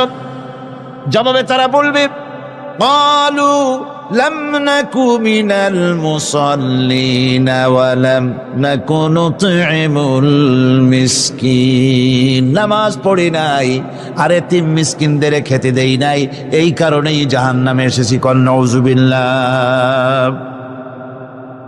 নামাজ যারা পড়বে না জাহান্নামে যেতে হবে। কোথায় যেতে হবে? আকীদাগত দিক থেকে ঈমান হলো তাওহীদের স্বীকৃতি, আর আমলের দিক থেকে নামাজ হচ্ছে তাওহীদের বহির্প্রকাশ। আপনি মুসলমান তা প্রমাণ হবে নামাজ দিয়ে। নামাজহীন ঈমানের দাবি মূল্যহীন। যার নামাজ নাই তার ঈমানের দাবি করার কোনো মূল্যই নেই। অনেক এরকম কথা বলে, হুজুর আমি মানুষটা নিতান্ত খারাপ না, যাই মনে করেন, গ্রামে রাস্তা বানাইছি, ব্রিজ করে দিয়েছি, কালভার্ট করেছি, এতিম মিসকিন রে তাও মাঝে মধ্যে খাবার দেই, বিধবারে কাপড় চোপড় দেই। মানুষটা আমি নিতান্ত খারাপ না, তবে এই মাঝে মধ্যে একটু নামাজ পড়ি না, তাতে কি আমার ইমান নষ্ট হয়েছে নাকি? আমি বলি ভাই ইমানই তো নাই, নষ্ট হবে কি? ইমান থাকলে না নষ্ট হবে? ইমান নাই। সুতরাং একজন মুসলমান যদি নামাজ না পড়ে, নিজেকে মুসলমান বলে দাবি করার কোনো হক তার নাই, দাবি করার অধিকার নাই। নামাজ হচ্ছে জিন্দিগি, নামাজটাই মূলত জিন্দিগি। নামাজটা কি? জিন্দিগি। আল্লাহ রাব্বুল আলামিন শেখাচ্ছেন, কুল ইন্না সালাতি ওয়া নুসুকি ওয়া মাহইয়ায়া ওয়া মামাতি লিল্লাহি রাব্বিল আলামিন। মুহাব্বতের সাথে সবাই পড়েন, কুল ইন্না সালাতি ওয়া নুসুকি ওয়া মাহইয়ায়া ওয়া মামাতি লিল্লাহি রাব্বিল আলামিন। বলো আমার নামাজ, বলো আমার নামাজ, আমার কোরবানি, আমার হায়াত, আমার মত সবকিছুই আল্লাহ রব্বুল আলামিনের জন্য নিবেদিত। আমার বেঁচে থাকা, আমার মরে যাওয়া সব আল্লাহর জন্য। সে আল্লাহ রব্বুল আলামিন, তার জন্য সবকিছু নিবেদিত করতে হবে। আল্লাহ পাকের গোলাম আমাদের বানিয়েছেন, আল্লাহ আমাদের গোলামি করা লাগবে। আর গোলামির নমুনা যাকাত দিয়া, হজ দিয়া, দাম দিয়া, সদকা দিয়া, কোন জিনিস দিয়ে নামাজের মতো গোলামির উৎকৃষ্ট প্রমাণ বা নমুনা আর কিছুতে নাই। আমি যে গোলাম, তার উৎকৃষ্ট প্রমাণ হচ্ছে নামাজ।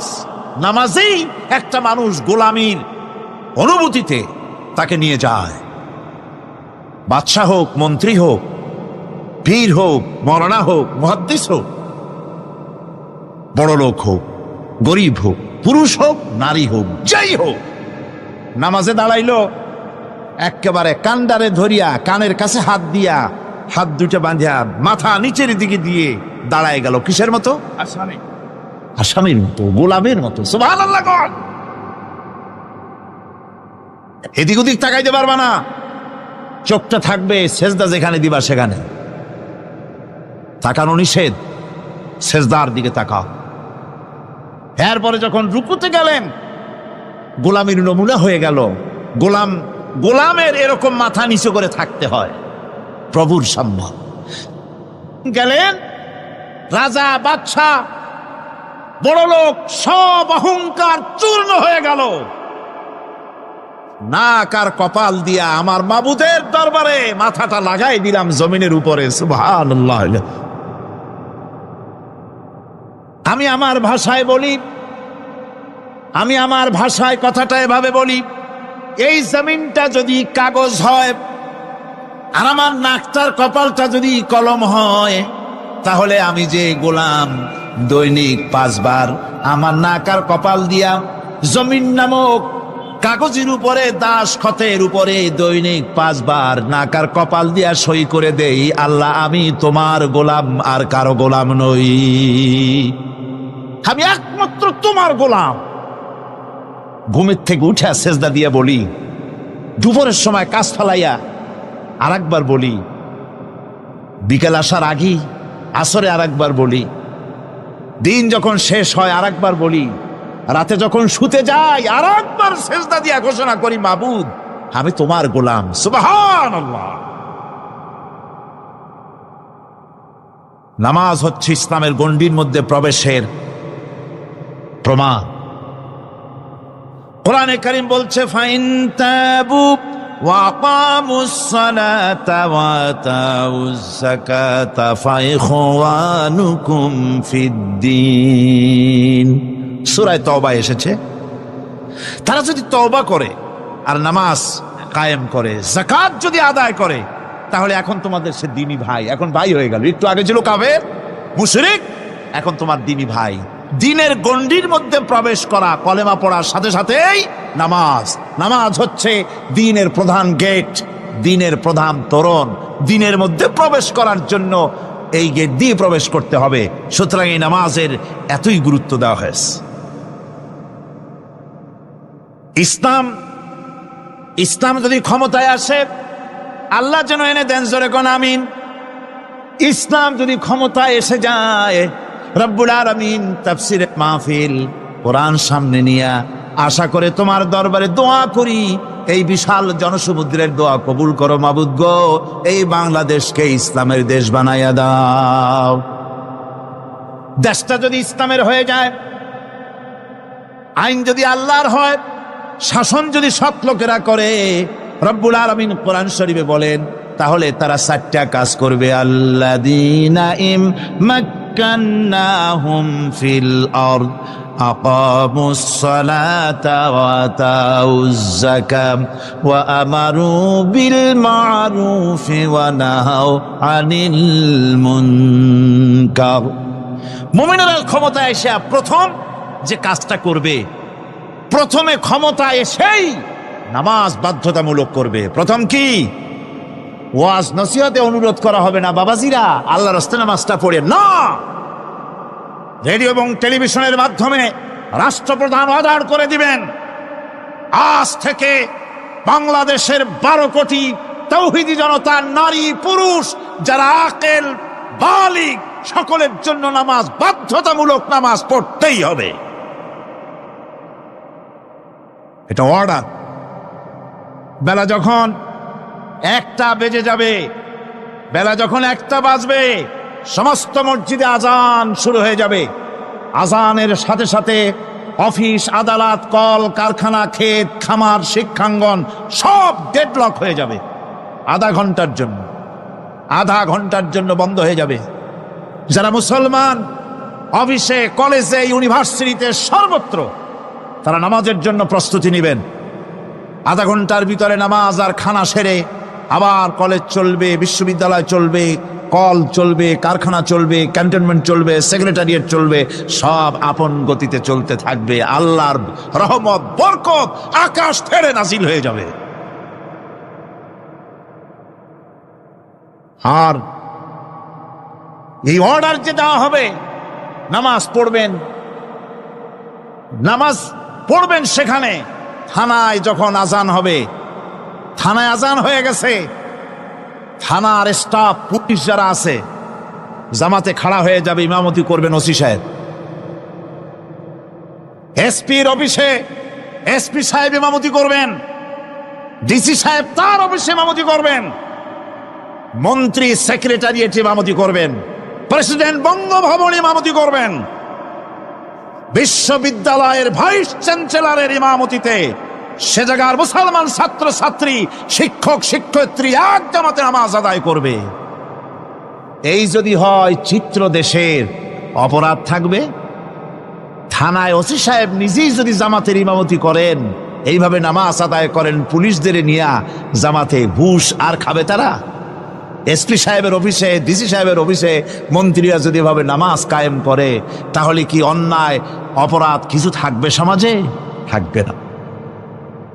সুতরাং নামাজ বাধ্যতামূলক করে দেওয়া হবে। নামাজ বাধ্যতামূলক, সকলকে নামাজ পড়তে হবে। নামাজ হচ্ছে অপকর্মের প্রতিবন্ধক। নামাজ পড়লে অন্যায় কাজ থেকে বাঁচার পর, অন্যায় থেকে বাঁচাই কিসে? নামাজ। আল্লাহ রাব্বুল আলামিন বলেন, উতলু মা উহিয়া ইলাইকা মিনাল কিতাবি ওয়া কিমিস সালাম ইন্নাস সালাতা তানহা আনিল ফাহশাই ওয়াল মুনকার। হে নবী, এই কিতাব তেলাওয়াত করো, যা তোমার প্রতি অবতীর্ণ করা হয়েছে, এই কিতাব তেলাওয়াত করো আর নামাজকে প্রতিষ্ঠা করো। নিঃসন্দেহে নামাজ মানুষকে পাপাচার থেকে বাঁচায়া দেয়। অশ্লীলতা, পাপাচার থেকে মানুষকে বাঁচায় কে? জোরে চিল্লায় কোন কে? নামাজ। এই নামাজ মানুষকে অন্যায় কাজ থেকে বাঁচায় দেয়। নামাজ যে মানুষকে অন্যায় কাজ থেকে বাঁচায়, কেমনে বাঁচায়? আমরা যে নামাজ পড়ি, এই নামাজে তো আমাদেরকে অন্যায় কাজ থেকে বাঁচাইতে পারে না। নামাজি বহুত মানুষ আছে অন্যায় করে, করে কিনা কন? না করে না? করে। নামাজি অথচ অন্যায় করে। আর আল্লাহ বলছেন নামাজিকে নামাজ তাকে অশ্লীলতা থেকে ফিরায়। তাহলে কথা কারটা ঠিক? আল্লাহটা। জোরে বলেন কারটা ঠিক? অবশ্যই আমার আল্লাহর কথা হক। আমি ভুল করতেছি, আমি যেন কোথাও ভুল করতেছি, সামথিং ইজ রং, কোথাও যেন আমরা ভুল করে বসতেছি, সেই ভুলটা কি আমরা আবিষ্কার করতে চেষ্টা করবো ইনশাআল্লাহ। প্রথম যে কথাটা সেটা হচ্ছে এই যে আমরা যা নামাজে পড়ি আমরা তা বুঝি না। কথা ঠিক কিনা? আমি যদি এখন প্রশ্ন করি সামি আল্লাহু লিমান হামিদা অর্থ কি কন, ফার্স্ট ডিভিশনে কয়েকটা লেটার নিয়ে ফেল করবেন এরকম লোক আছেন না নাই? সুবহান রাব্বিয়াল আলা অর্থ কি জানি না, সুবহান রাব্বিয়াল আযীমের অর্থ কি জানি না, দোয়ায়ে কুনুত অর্থ কি জানি না, তাশাহুদ অর্থ কি জানি না, সূরা ফাতিহার অর্থ কি জানি না, এমন কি উযুর মধ্যে কয়টা ফরজ তা অনেকের জানা নাই। কথা কি বেশি বললাম না ঠিক বলছি? একজনের জিজ্ঞেস করলো, মিয়া উযুতে কয় ফরজ? ভাই হুজুর কি মনে করেন যে বুঝি জানি না? এটা তো সাধারণ ব্যাপার, বলেন না কয় ফরজ? উযুতে তো 17 ফরজ। কি কি কয়? হাত ধোয়া, পাও ধোয়া, মুখ ধোয়া, নাক ধোয়া, চোখ ধোয়া, জিহ্বা ধোয়া, মাথা ধোয়া। বলতে বলতে গুনে দেখা গেল প্রায় 19টার মতো বলছে। বলা হলো, মিয়া বললেন আপনি উযুতে ফরজ 17টা, কইলেন আপনি 19টা। কয় হুজুর জানি আরো, বলি না আপনাদের ভয়তে। উযু জানে না, নামাজ জানে না, তাকেই নামাজ কেমনে ফিরাবে অন্যায় কাজ থেকে? কথা বুঝতে পেরেছেন? নামাজে আল্লাহু আকবার বললাম, এরপরে সানা পড়লাম, তারপরে সূরা ফাতিহা পড়লাম। সূরা ফাতিহার ভেতরে যে সমস্ত কথাগুলি বললাম সেই কথাগুলি বুঝি না, কি বলেছি তাও জানি না। এরপরে সুবহান রাব্বিয়াল আলা বলেছি, সুবহান রাব্বিয়াল আযীম বলেছি, সামি আল্লাহু লিমান হামিদা বলেছি, অর্থ কি জানি না। আল্লাহ তা শুনতে পান, যে ব্যক্তি আল্লাহর প্রশংসা করেন তিনি তা শুনতে পান। নামাজের মধ্যে আইডিয়া দেওয়া হচ্ছে, তুমি যে আল্লাহর জন্য নামাজ পড়তেছো, প্রশংসা করতেছো, এটা এমন নয় যে আল্লাহ পাক দেখছেন না বা শুনতেছেন না। তুমি যা বলতেছো, প্রশংসা করতেছো, আল্লাহ পাক তা শুনতে পাচ্ছেন। সামি আল্লাহু লিমান হামিদা, সুবহান রাব্বিয়াল আলা। আমি মহান সর্বশ্রেষ্ঠ আল্লাহ রাব্বুল আলামিনের পবিত্রতা ঘোষণা করছি, আমি তার প্রশংসা করছি। সূরা ফাতিহার কি আমরা বলি আপনারা ব্যাখ্যা দেখে বুঝে নিয়েন, সেগুলি আমি এখানে বলে বাকি কথা সব শেষ করতে পারবো না। নামাজে কি পড়েন সেটা যদি জানতেন অবশ্যই আল্লাহ রাব্বুল আলামিনের কথা কার্যকরী হয়ে যেত। ইন্নাস সালাতা তানহা আনিল ফাহশাই ওয়াল মুনকার। নামাজ মানুষকে পাপের কাজ, অশ্লীলতা থেকে ফিরাতে পারে। আল্লাহ ইন্না বসায়ছেন, নিশ্চয়ই, বেশক, অবশ্যই নামাজ পাপ থেকে ফিরাবে। কিন্তু কেমনে ফিরাবে নামাজ তো বুঝি না, নামাজ তো বুঝি না। খালি সেজদা দেয় জনমের মতো। আর সেজদা কি? নামাজে যদি দেখে ইমাম দেরি করতেছে, আত্তাহিয়াত পড়তে দেরি হয়ে যাচ্ছে, পিছন থেকে সিগন্যাল মারে, ঠিক কিনা? বেয়াদব, বেয়াদব। তোমার নামাজ, তোমার আত্তাহিয়াত আগে শেষ হয়েছে, তাতে কি হয়েছে? চুপ করে বসে থাকো। ইমামকে কাশি দিয়া সতর্ক করার অধিকার তোমার নাই। যদি ইমামকে সতর্ক করার জন্য কাশি দিয়ে থাকো, তোমার নামাজ ফাসেদ হয়ে যাবে। এটা ফাজলামি করার জায়গা না, এটা নামাজ। এর নাম কি? ধীরে সুস্থে নামাজ পড়তে হবে। অনেকে মসজিদটারে মনে করে জেলখানা, ঢুকতে যত দেরি, বেরোতে পারলে যেন বাসে যান ছটফট করে। সিনেমার মধ্যে গিয়ে ঘন্টার পর ঘন্টা বসে থাকে, খারাপ লাগে না? মসজিদে কেরাত যদি একটু লম্বা পড়ে, পিছনে বসে খালি কি যে করে, মনে মনে বলতে থাকে যে ইমাম এমন কাঁচা ছাড়া ছাড়ি না। আর গান যখন শোনে, শুনতেই থাকে, কত মজা, ঘুম আসে না। নউজুবিল্লাহ কর। সুতরাং নামাজে কি পড়েন সেটা আপনাকে বুঝতে হবে। সঠিকভাবে নামাজ পড়ার পরও যদি কোনো মানুষের সঠিকভাবে, ভালো করে শোনেন, সঠিকভাবে নামাজ পড়ার পরেও যদি কোনো মানুষ পাপের থেকে না ফেরে, তাহলে বুঝতে হবে একথা পানি আর সাবান দিয়া কাপড় ধুলে কাপড়ের ময়লা যাবে, কিন্তু পানি আর সাবান দিয়া কয়লা জনমের মতো ধুইলেও কয়লার ময়লা যাবে না। কথা বুঝে আসছে? এর থেকে আর উত্তম দৃষ্টান্ত আমার কাছে নাই। নামাজ পড়ার পরেও যদি চরিত্র ভালো না হয়, বুঝতে হবে নামাজ হচ্ছে না, কাঙ্ক্ষিত মানের নামাজ আদায় হচ্ছে না। আল্লাহর নবী বলেছেন, যার নামাজ পাপ কাজ হতে ফিরাতে পারলো না, তার নামাজ নামাজি নয়। আবার শুনুন, রাসূল বলছেন, যার নামাজ তাকে পাপের কাছ থেকে ফিরাতে পারলো না, তার নামাজ নামাজ নয়, ওটি নামাজ হয় নাই, যার জন্য তার পাপ থেকে তারে ফিরাইতে পারছে না। আর কিয়ামতের দিন বেনামাজিরা সবচাইতে বেশি অপমানিত হবে। সবচাইতে বেশি অপমানিত হবে কারা? বেনামাজিরা। কিভাবে? ইয়াউমা ইউকশাফু আন সাকিন ওয়া ইউদআউনা ইলাস সুজুদি ফালা ইস্তাতিউন। সেদিন কঠিন সময় আল্লাহ রাব্বুল আলামিন লোকদেরকে সিজদা করার জন্য বলবেন, কিন্তু যারা বেনামাজি ছিল দুনিয়ায় তারা সিজদা দিতে পারবে না। বলেন নাউযুবিল্লাহ। অবস্থাটা কি হবে? খাশিআতান আবসারুহুম তারহাকুহুম যিল্লাহ। তাদের দৃষ্টি নিচু হবে, লাঞ্ছনা এবং অপমান তাদের উপরে চেপে বসবে, সিজদা দিতে পারবে না। আল্লাহ আমাদেরকে ক্ষমা করুন। কিয়ামতের দিন হযরত আদম আলাইহিস সালাম থেকে শুরু করে পৃথিবীর সমস্ত মানুষের সামনে আল্লাহ রাব্বুল আলামিন সিজদা করার জন্য অর্ডার করবেন।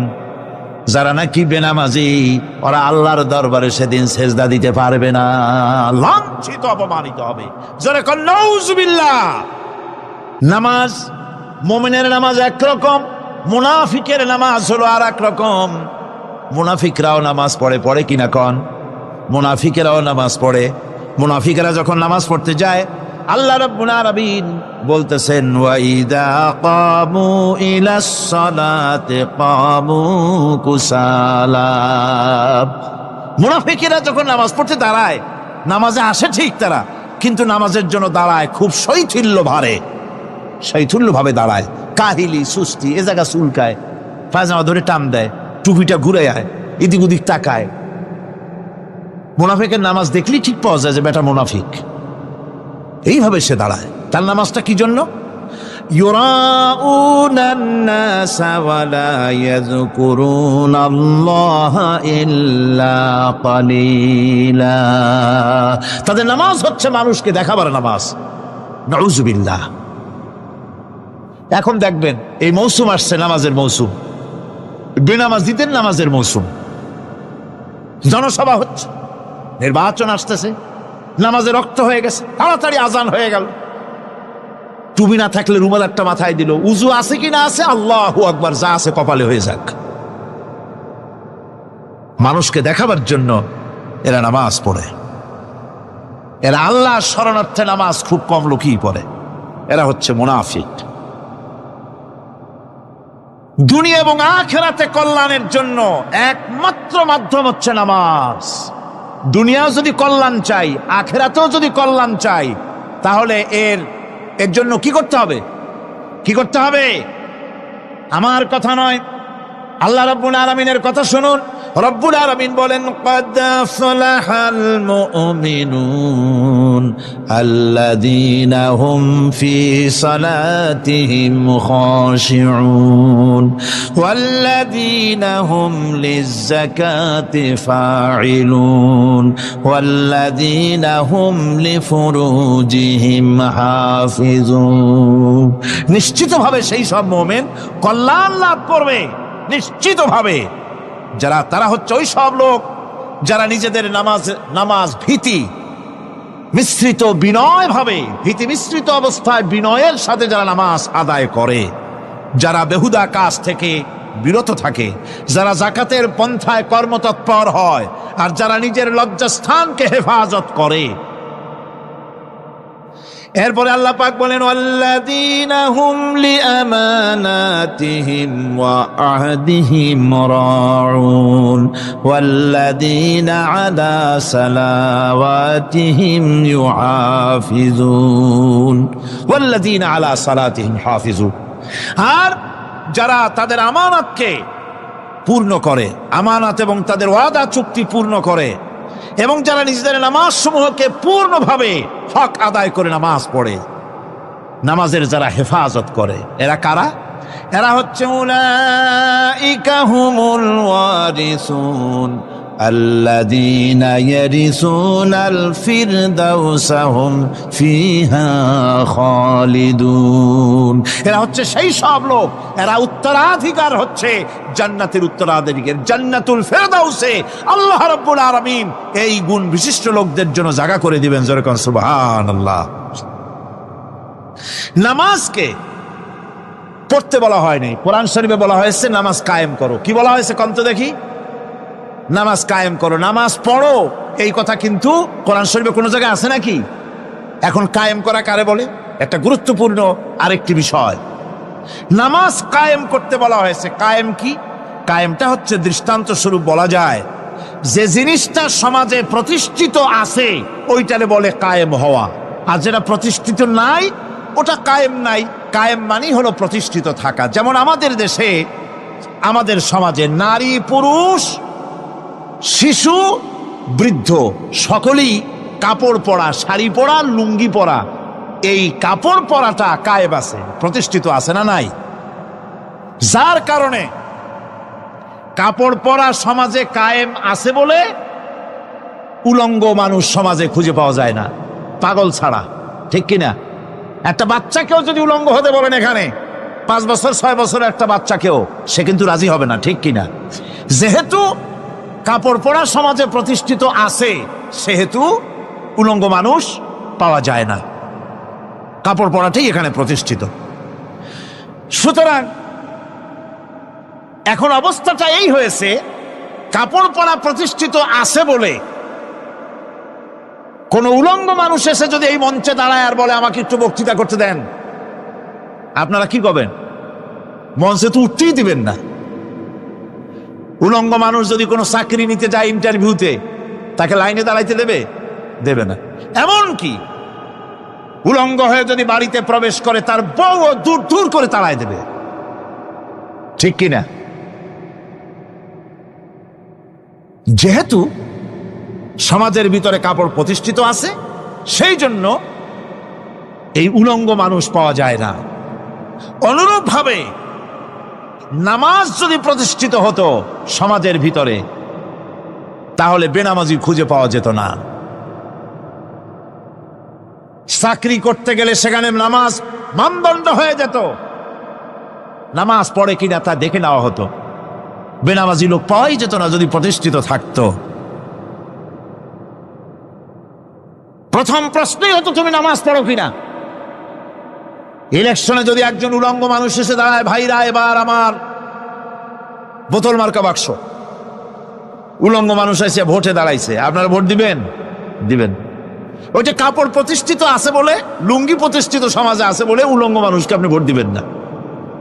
নামাজ যদি প্রতিষ্ঠিত থাকতো সমাজে, বেনামাজি মানুষ যদি এসে মঞ্চে দাঁড়ায়া যতই বলতো আমি ক্ষমতায় গেলে এই করব সেই করব, নামাজ প্রতিষ্ঠিত থাকলে পরে বেনামাজিরে কেউ ভোট দিত না।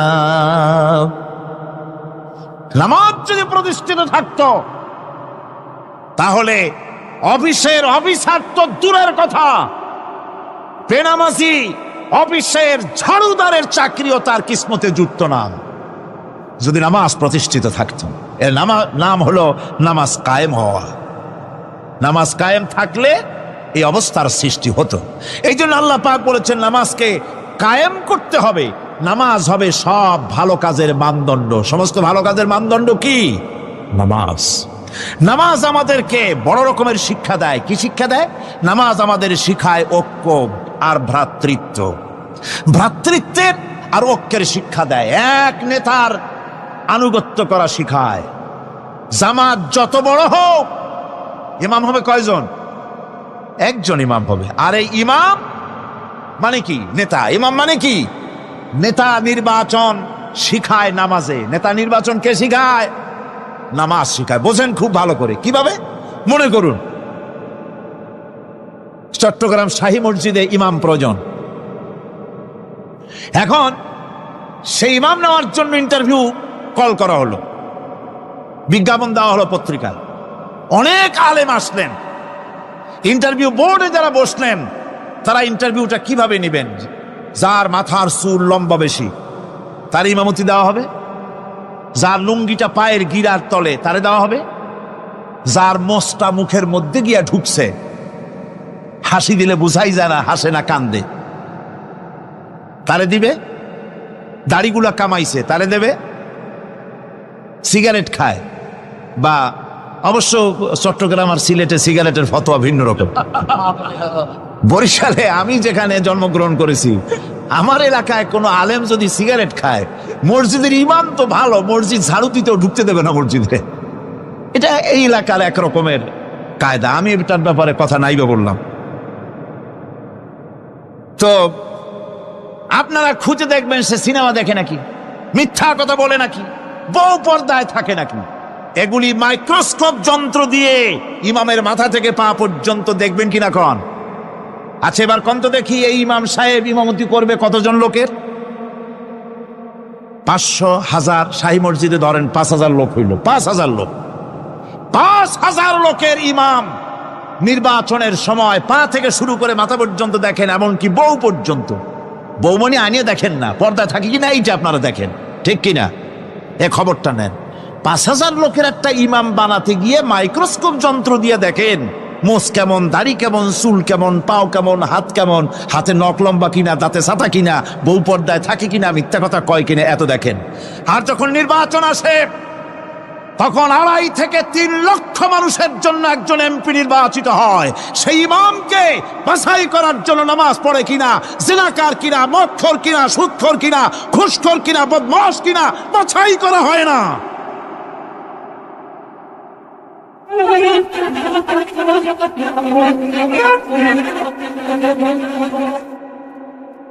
নামাজ আমাদেরকে এটা শিখায় ইমাম কেমনে বানাইতে হবে। কন সুবহানাল্লাহ।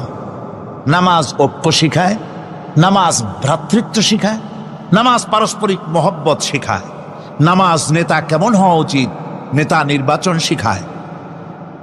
আবার নেতা ভুল করলে তার ভুল বলা যাবে না, এরকম হতে পারবে না। নামাজের ভিতরে ইমাম যদি ভুল করলেন, আপনি লোকমা দিবেন, সুবহানাল্লাহ, আল্লাহু আকবার বলবেন। যদি তিনি সংশোধন না হলেন আবার দেন, তাতেও সংশোধন হলো না আবার দেন। 3 বার লোকমা দেওয়ার পর যদি ভুল সংশোধন না করে নামাজ ছেড়ে দেন, ইমামকে বের করে দেন, নতুন ইমাম নিয়োগ করেন। যারা ক্ষমতায় যাবে, আপনি রাষ্ট্রের ইমাম যারে বানাবেন, সেই রাষ্ট্রীয় ইমাম যদি জনগণের ইচ্ছার বিরুদ্ধে যদি চলে, 1 বার লোকমান দেন, 2 বার লোকমান দেন, 3 বার দেন, তারপরেও যদি না নামে, ঘট ধরে নামে না।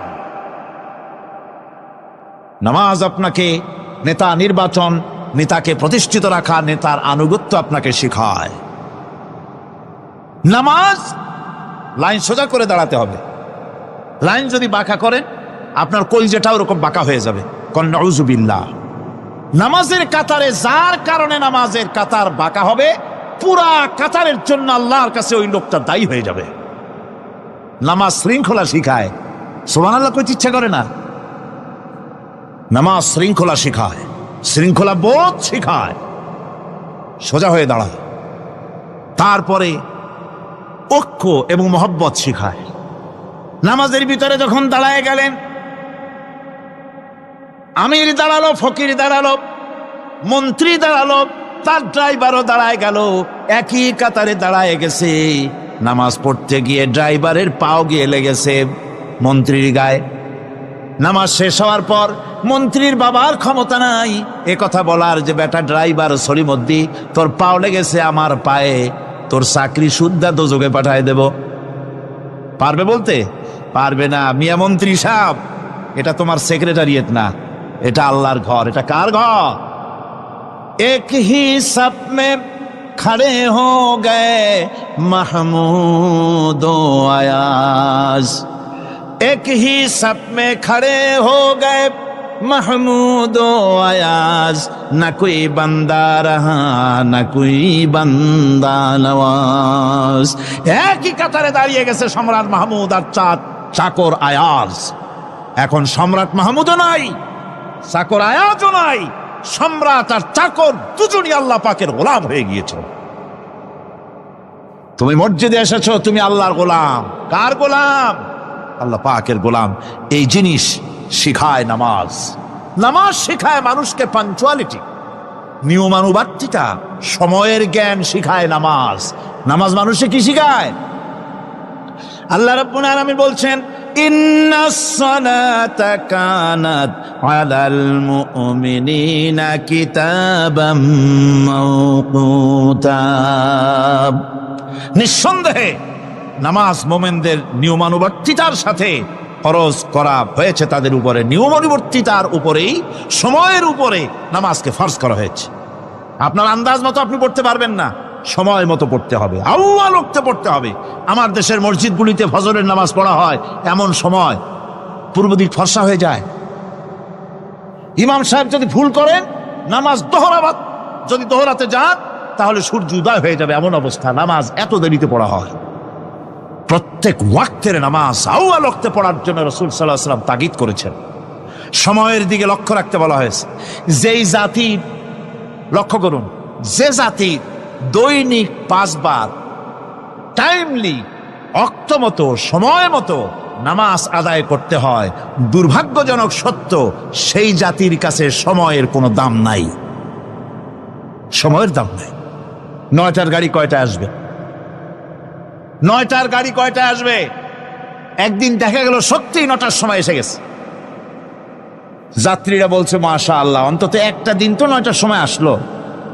স্টেশন মাস্টার বলছে না, খুশি হওয়ার কারণ নাই, আজকের না, এটা গতকালকেরটা। আমার আমেরিকার সফরের সময়,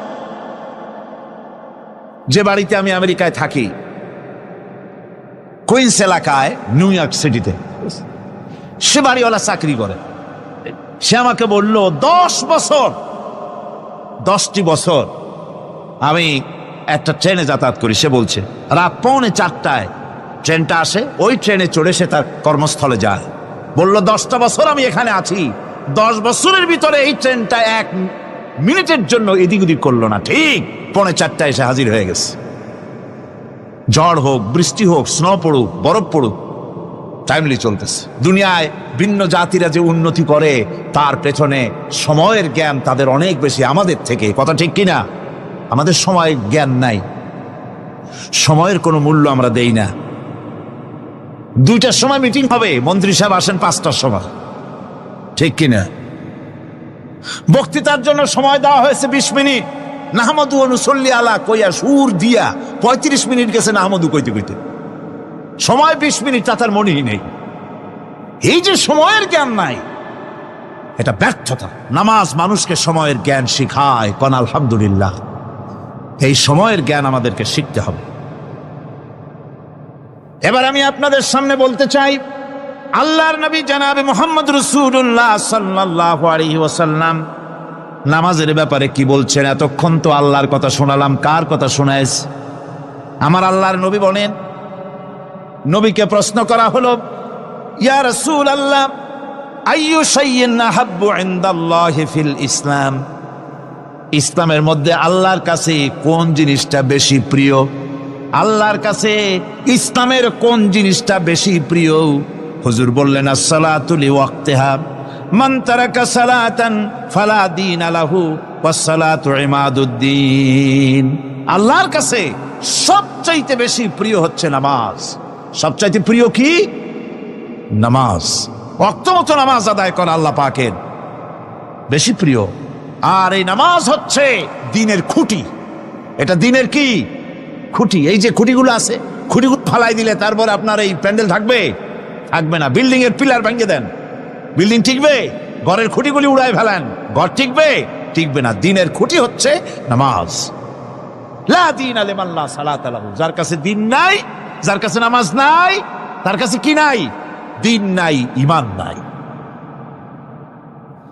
আল্লাহর নবী বলেছেন, وعن جابر رضي الله تعالى عنه قال قال رسول الله صلى الله عليه وسلم بين العبد وبين الكفر ترك الصلاة আল্লাহ পাকের নবী বলেন, আল্লাহর বান্দার মুমিন, আল্লাহর বান্দার কাফের, দুইজনের মধ্যে পার্থক্য হলো যে ব্যক্তি নামাজ পড়ে সে আল্লাহর গোলাম, যে নামাজ পড়ে না সে কাফের হয়ে গেল। যে নামাজ পড়লো না সে কাফের হয়ে গেল। মান তারাকা সালাতান মুতাআম্মিদান ফাকাদ কাফারা, যে ব্যক্তি ইচ্ছে করে নামাজ ছেড়ে দিল সে কাফের হয়ে গেল। বলেন নাউযুবিল্লাহি মিন যালিক। এই জন্য নামাজ আদায় করা বাধ্যতামূলক প্রত্যেকটি মুসলমানের জন্য। রাসূল করিম সাল্লাল্লাহু আলাইহি সাল্লাম একটা দৃষ্টান্ত দিয়েছেন, কারো বাড়ির সামনে যদি একটা নাহার থাকে, একটা পুকুর থাকে, একটা খাল থাকে প্রবাহিত, এতে যদি ওই বাড়িওয়ালা দৈনিক 5 বার গোসল করে তাহলে তার গায়ে কি কোনো ময়লা থাকে? হুজুর, সাহাবীরা বললেন না হুজুর, থাকে না। হুজুর বললেন এটাই হলো নামাজের দৃষ্টান্ত।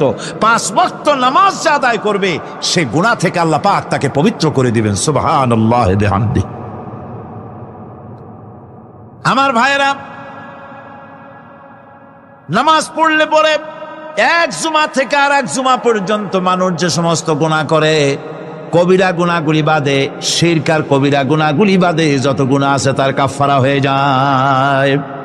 নামাজ যে সঠিকভাবে আদায় করবে, এই নামাজটা একটা কঠিন কাজ। নামাজটা কি কাজ? কে বলতেছেন এ কথা? আল্লাহ পাক। ওয়া ইন্নাহা লাকাবীরাতুন ইল্লা আলাল খাশিঈন। নামাজ একটা ভারী জিনিস, একটা কঠিন জিনিস। কাদের জন্য কঠিন নয়? যারা নাকি আল্লাহ পাককে ভয় করে। আল্লাযীনা ইয়াযুন্নুনা আন্নাহুম মুলাকু রাব্বিহিম ওয়া আন্নাহুম ইলাইহি রাজিউন। যারা নাকি একথা মনের ভিতরে ধারণা করে যে আল্লাহ রাব্বুল আলামিনের দরবারে আমার হাজির হওয়া লাগবে, মোলাকাত করা লাগবে, এই চিন্তা যারা করে তাদের জন্য নামাজ মোটেই কষ্টকর নয়, নামাজ মোটেই তাদের জন্য অসহনীয় নয়, বোঝা নয়, ভার নয়। তারা নামাজ আদায় ঠিকই করবে। এই জন্যে বিবি বাল বাচ্চা সকলকে নামাজের জন্য তাগিদ করতে হবে। যত ভাই এখানে এসেছেন নিজেরা পড়বেন, বিবি বাল বাচ্চাকে তাকিদ করবেন। আল্লাহ পাক বলছেন ওয়ানজির আশীরাতাকাল আকরাবিন, তোমার নিকটবর্তী যারা আছে তাদেরকে তুমি আল্লাহর ভয় দেখাও। নামাজের জন্য তাদেরকে বলো, আল্লাহর ভয় তাদের অন্তঃকরণের মধ্যে সৃষ্টি করে দাও। আর এই নামাজ পড়তে হবে জামাতের সাথে। নামাজ পড়তে হবে কিছুর সাথে? জামাতের সাথে। রাসূল করিম সাল্লাল্লাহু আলাইহি ওয়াসাল্লাম বলছেন, হুজুরের কাছে, আল্লাহর নবীর কাছে, হযরতে আবু হুরায়রা রাদিয়াল্লাহু তাআলা আনহু হাদিসটি বর্ণনা করেছেন। হুজুরের কাছে একজন অন্ধ লোক এলো। সেই অন্ধ লোক এসে বললেন, হুজুর আমি তো চোখে দেখি না, জামাতের যে গুরুত্বের কথা আপনি বললেন, আমাকে কি রুখসত দেওয়া যায় নাকি? আমি অনেক সময় সাথী সঙ্গী পাই না, আমাকে কি রুখসত দেওয়া যায় নাকি? হুজুর বললেন, হ্যাঁ তোমাকে রুখসত দেওয়া গেল। অন্ধ যখন হেঁটে যাচ্ছিলেন নবীজি তাকে আবার ডাকলেন, ডেকে জিজ্ঞেস করলেন, অন্ধ নামাজের মসজিদের আজান কি তোমার কানে যায়? বলে হ্যাঁ আমি আজান শুনি। হুজুর বললেন, আজানের জবাব দিবা, মসজিদে এসে জামাতে নামাজ পড়বা। একজন অন্ধকে রুখসত দেওয়া হয় নাই। মসজিদে আজান শোনার পর ঘরে বসে যদি নামাজ আদায় করেন, নামাজের হক আদায় হবে না। হুজুর সাল্লাল্লাহু আলাইহি ওয়াসাল্লাম বলেছেন, মসজিদে আজান হওয়ার পর যে ব্যক্তি ঘরে বসে নামাজ পড়ে, আমার ইচ্ছা হয় ঘরটা আগুন দিয়ে জ্বালায় দেই। কে বলতেছেন? রাহমাতুল লিল আলামিন বলতেছেন। রাহমাতুল লিল আলামিন বলতেছেন, ঘরের মধ্যে যদি মেয়ে লোক আর বাচ্চারা যদি না থাকতো তাহলে আমার ইচ্ছা হয় আমি বলি আগুন দিয়ে ঘরটারে জ্বালায় দাও। এই ঘরের মহব্বতেই তো সে বাইর হয় না। নামাজের এত বড় গুরুত্ব দেওয়া হয়েছে। আমার বন্ধুগণ, এই নামাজের জামাতি আল্লাহর নবী জীবনের শেষ নামাজ জামাতে আদায় করেছেন। জীবনের শেষ নামাজটাও জামাতে আদায় করলেন। তখন তার এমন অবস্থা, এত অসুস্থ, দাঁড়াতে পারেন না, হাঁটতে পারেন না। দুইজন সাহাবীর কাঁধের উপরে ভর করে তারপরে বহু কষ্ট করে মসজিদে গিয়ে নামাজ আদায় করেছেন। খুতবা দিয়েছেন। বললেন, খুতবা দিতে গিয়ে বললেন, আজ থেকে মসজিদে নববীর চতুর্দিকের সকলের দরজা বন্ধ হয়ে যাবে, শুধু আবু বকরের দরজাটা খোলা থাকবে। আল্লাহর নবী বললেন, আল্লাহ রাব্বুল আলামিন এই পৃথিবীতে তার এক বান্দাকে জাগতিক সব সম্পদ দিতে চেয়েছিলেন, কিন্তু সে বান্দা সব জাগতিক সম্পদকে উপেক্ষা করে মাবুদের সঙ্গে দেখা করা বেশি জরুরি, বেশি পছন্দ মনে করেছেন। এতটুকুন কথা নবীজি বললেন, কেউ কিছু বুঝলো না। হযরতে আবু বকর রাদিয়াল্লাহু তাআলা আনহু হুজুরের এই কথা শুনে কাঁদতে কাঁদতে তিনি অস্থির হয়ে যাচ্ছেন। সাহাবীরা চিন্তা করলেন, হুজুর কার না কার কথা বলেছেন, তাতে কান্নার কি আছে? বয়োবৃদ্ধ জ্ঞান বৃদ্ধ হযরতে আবু বকর রাদিয়াল্লাহু তাআলা আনহু বুঝতে পেরেছেন এই পৃথিবীর সব সম্পদ তো আল্লাহ হুজুরকেই দিতে চেয়েছিলেন। তিনি সমস্ত সম্পদকে উপেক্ষা করে তার মাবুদের সঙ্গে দেখা করার জন্য প্রস্তুতি নিয়েছেন। তার মানে হলো আল্লাহ নবীর বিদায় হয়ে যাবেন, আমরা নবী থেকে এতিম হয়ে যাব। নবীজি ঘরের মধ্যে প্রবেশ করলেন, প্রচন্ড জ্বর এলো। এই প্রচন্ড জ্বর নিয়ে তিনি শুয়ে আছেন, কখনো বেহুশ কখনো হুশ। এর মধ্যে সারা আযান হয়ে গেল। সাহাবীরা বহুক্ষণ অপেক্ষা করে হযরত আবু বকরের ইমামতিতে নামাজ শুরু করলেন। হুজুরের হুশ এলো, প্রশ্ন করলেন, আয়েশা রে এখন কোন সময়? হযরত আয়েশা বলেন, ইয়া রাসূলুল্লাহি, মসজিদে নববীতে নামাজ শুরু হয়ে গেছে। সাহাবীরা অনেকক্ষণ অপেক্ষা করে আমার বাবার ইমামতিতে নামাজ পড়তেছে সবাই, কিন্তু সাহাবীরা কেঁদে কেঁদে নামাজের মধ্যেই কাঁদতে কাঁদতে অস্থির হয়ে যাচ্ছে। তাদের মনের ধারণা হয়েছে নবীজির পেছনে নামাজ পড়ার কিসমত থেকে তারা মাহরুম হয়ে গেল। নবীজি বলেন, আয়েশা দরজা খুলে দাও আর আমার মাথাটা একটু উঁচু করে ধরো, আমি একটু নামাজের দৃশ্যটা দেখি। দরজা খুলে দেওয়া হলো, নবীজির মাথা উঁচু করে ধরা হলো। নামাজের জামাতের দৃশ্য দেখে নবীজি আবার শুয়ে পড়লেন। হযরতে মা আয়েশা লক্ষ্য করে দেখেন নবীজির দুই চোখের কোনা দিয়া পানি পড়তেছে। মা আয়েশা জিজ্ঞেস করেন, ইয়া রাসূলুল্লাহ, হে নামাজের দৃশ্য দেখে চোখে কেন পানি এলো? হুজুর বলেন, আয়েশা রে এটা কোনো দুঃখের পানি নয়, এটা তৃপ্তির পানি। এই যে জামাত নামাজ পড়তেছে লোকেরা, এই জামাত কায়েমের জন্য তায়েফের ময়দানে অনেক রক্ত আমার ঝরেছে। উহুদের ময়দানে দান্দান মোবারক শহীদ হয়েছে, সাহাবায়ে কেরাম জীবন দিয়েছে। এই যে জামাত আমি দেখতে পেলাম, ভবিষ্যতের একটা ছবি যেন চোখে ধরা পড়লো। আমার মনে হলো কিয়ামত পর্যন্ত এই পৃথিবীতে আমার যত উম্মত আসবে তারা এইভাবে করে জামাতে নামাজ আদায় করবে। নবীজি মাথার কাছে মালাকুল মউত যখন এসে গেছেন, আমার ভাইরা এই পৃথিবীতে যত নবীরা এসেছিলেন মৃত্যুর সময় সমস্ত নবীরা শেষ কথা যেটা বলেছেন, হাদিস, সমস্ত নবীরা উম্মতের জন্য মৃত্যুর মুহূর্তে শেষ কথা যেটা বলেছেন সেটা হলো আসসালাত, আসসালাত, নামাজ, নামাজ। আমার নবী যখন বিদায় হয়ে যান, বিদায় মুহূর্তে মেয়ের কথা বললেন না, কলিজার টুকরা নাতির কথা বললেন না, জামাইয়ের কথা বললেন না, স্ত্রীর কথা বললেন না। মৃত্যুর সময় শেষ কথা বললেন আসসালাত, আসসালাত ওয়া মা মালাকাত আইমানুকুম, নামাজ, নামাজ। আমার উম্মতেরা নামাজ, আমার উম্মতেরা নামাজ ছেড়ে দিও না, নামাজ। যেই নবী উম্মতের জন্য এত কাঁদলেন, নামাজের জন্য এত কথা বলে গেলেন, আল্লাহ রাব্বুল আলামিন নামাজের জন্য এত নির্দেশ করলেন, নবীজি ইন্তেকালের সময় নামাজের কথা বলে দিলেন, সেই মুসলমান আজ নামাজ আদায় করে না। নামাজ পড়ে তো নামাজ শুদ্ধ হয় না।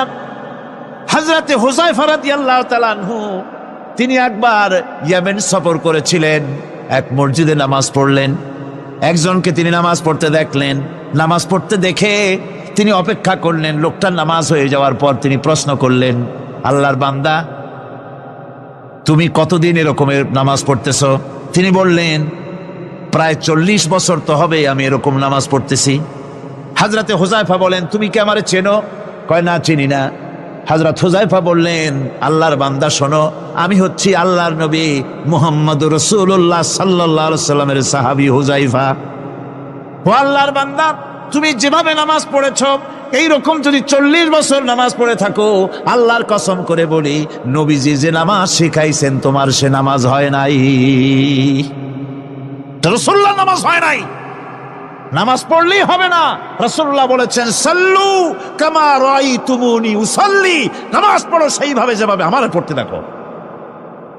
বিশ্বাস করুন ভাইরা, নামাজ যদি না হয়, হরতাল করিয়া, মিছিল করিয়া, বিক্ষোভ করিয়া, যে কোনো আন্দোলন করে ইসলামকে বিজয়ী করা যাবে না যতক্ষণ পর্যন্ত নামাজ সহি না হবে। নামাজ হচ্ছে ফাউন্ডেশন, নামাজ নাই কিচ্ছু নাই। ঠুকঠাক করে 2টা সেজদা দিয়ে উঠে যাবেন, আপনার ইসলামী আন্দোলনের 4 পয়সার দাম নাই। নামাজ আগে, জিহাদের ময়দানেও নামাজ, যেখানে আছেন ওখানেই নামাজ পড়তে হবে, আর তা পড়তে হবে আদবের সাথে, মুহাব্বতের সাথে। আপনারা বিরক্ত হচ্ছেন না তো? অন্তত 1 তাসবিহ পরিমাণ তো বটেই। যদি তা না হয়, রুকুর থেকে দাঁড়ালেন, সেজদায় চলে গেলেন, ওয়াজিব তরক হলো, সেজদা দিলেন না, নামাজ ফাসেদ হয়ে গেল, নষ্ট হয়ে গেল নামাজ। এটা পাগলামি না, নামাজ সহিভাবে আদায় করতে হবে। নামাজ থেকে দাঁড়াবেন, রুকুর থেকে দাঁড়ায় গেলেন, বলবেন রব্বানা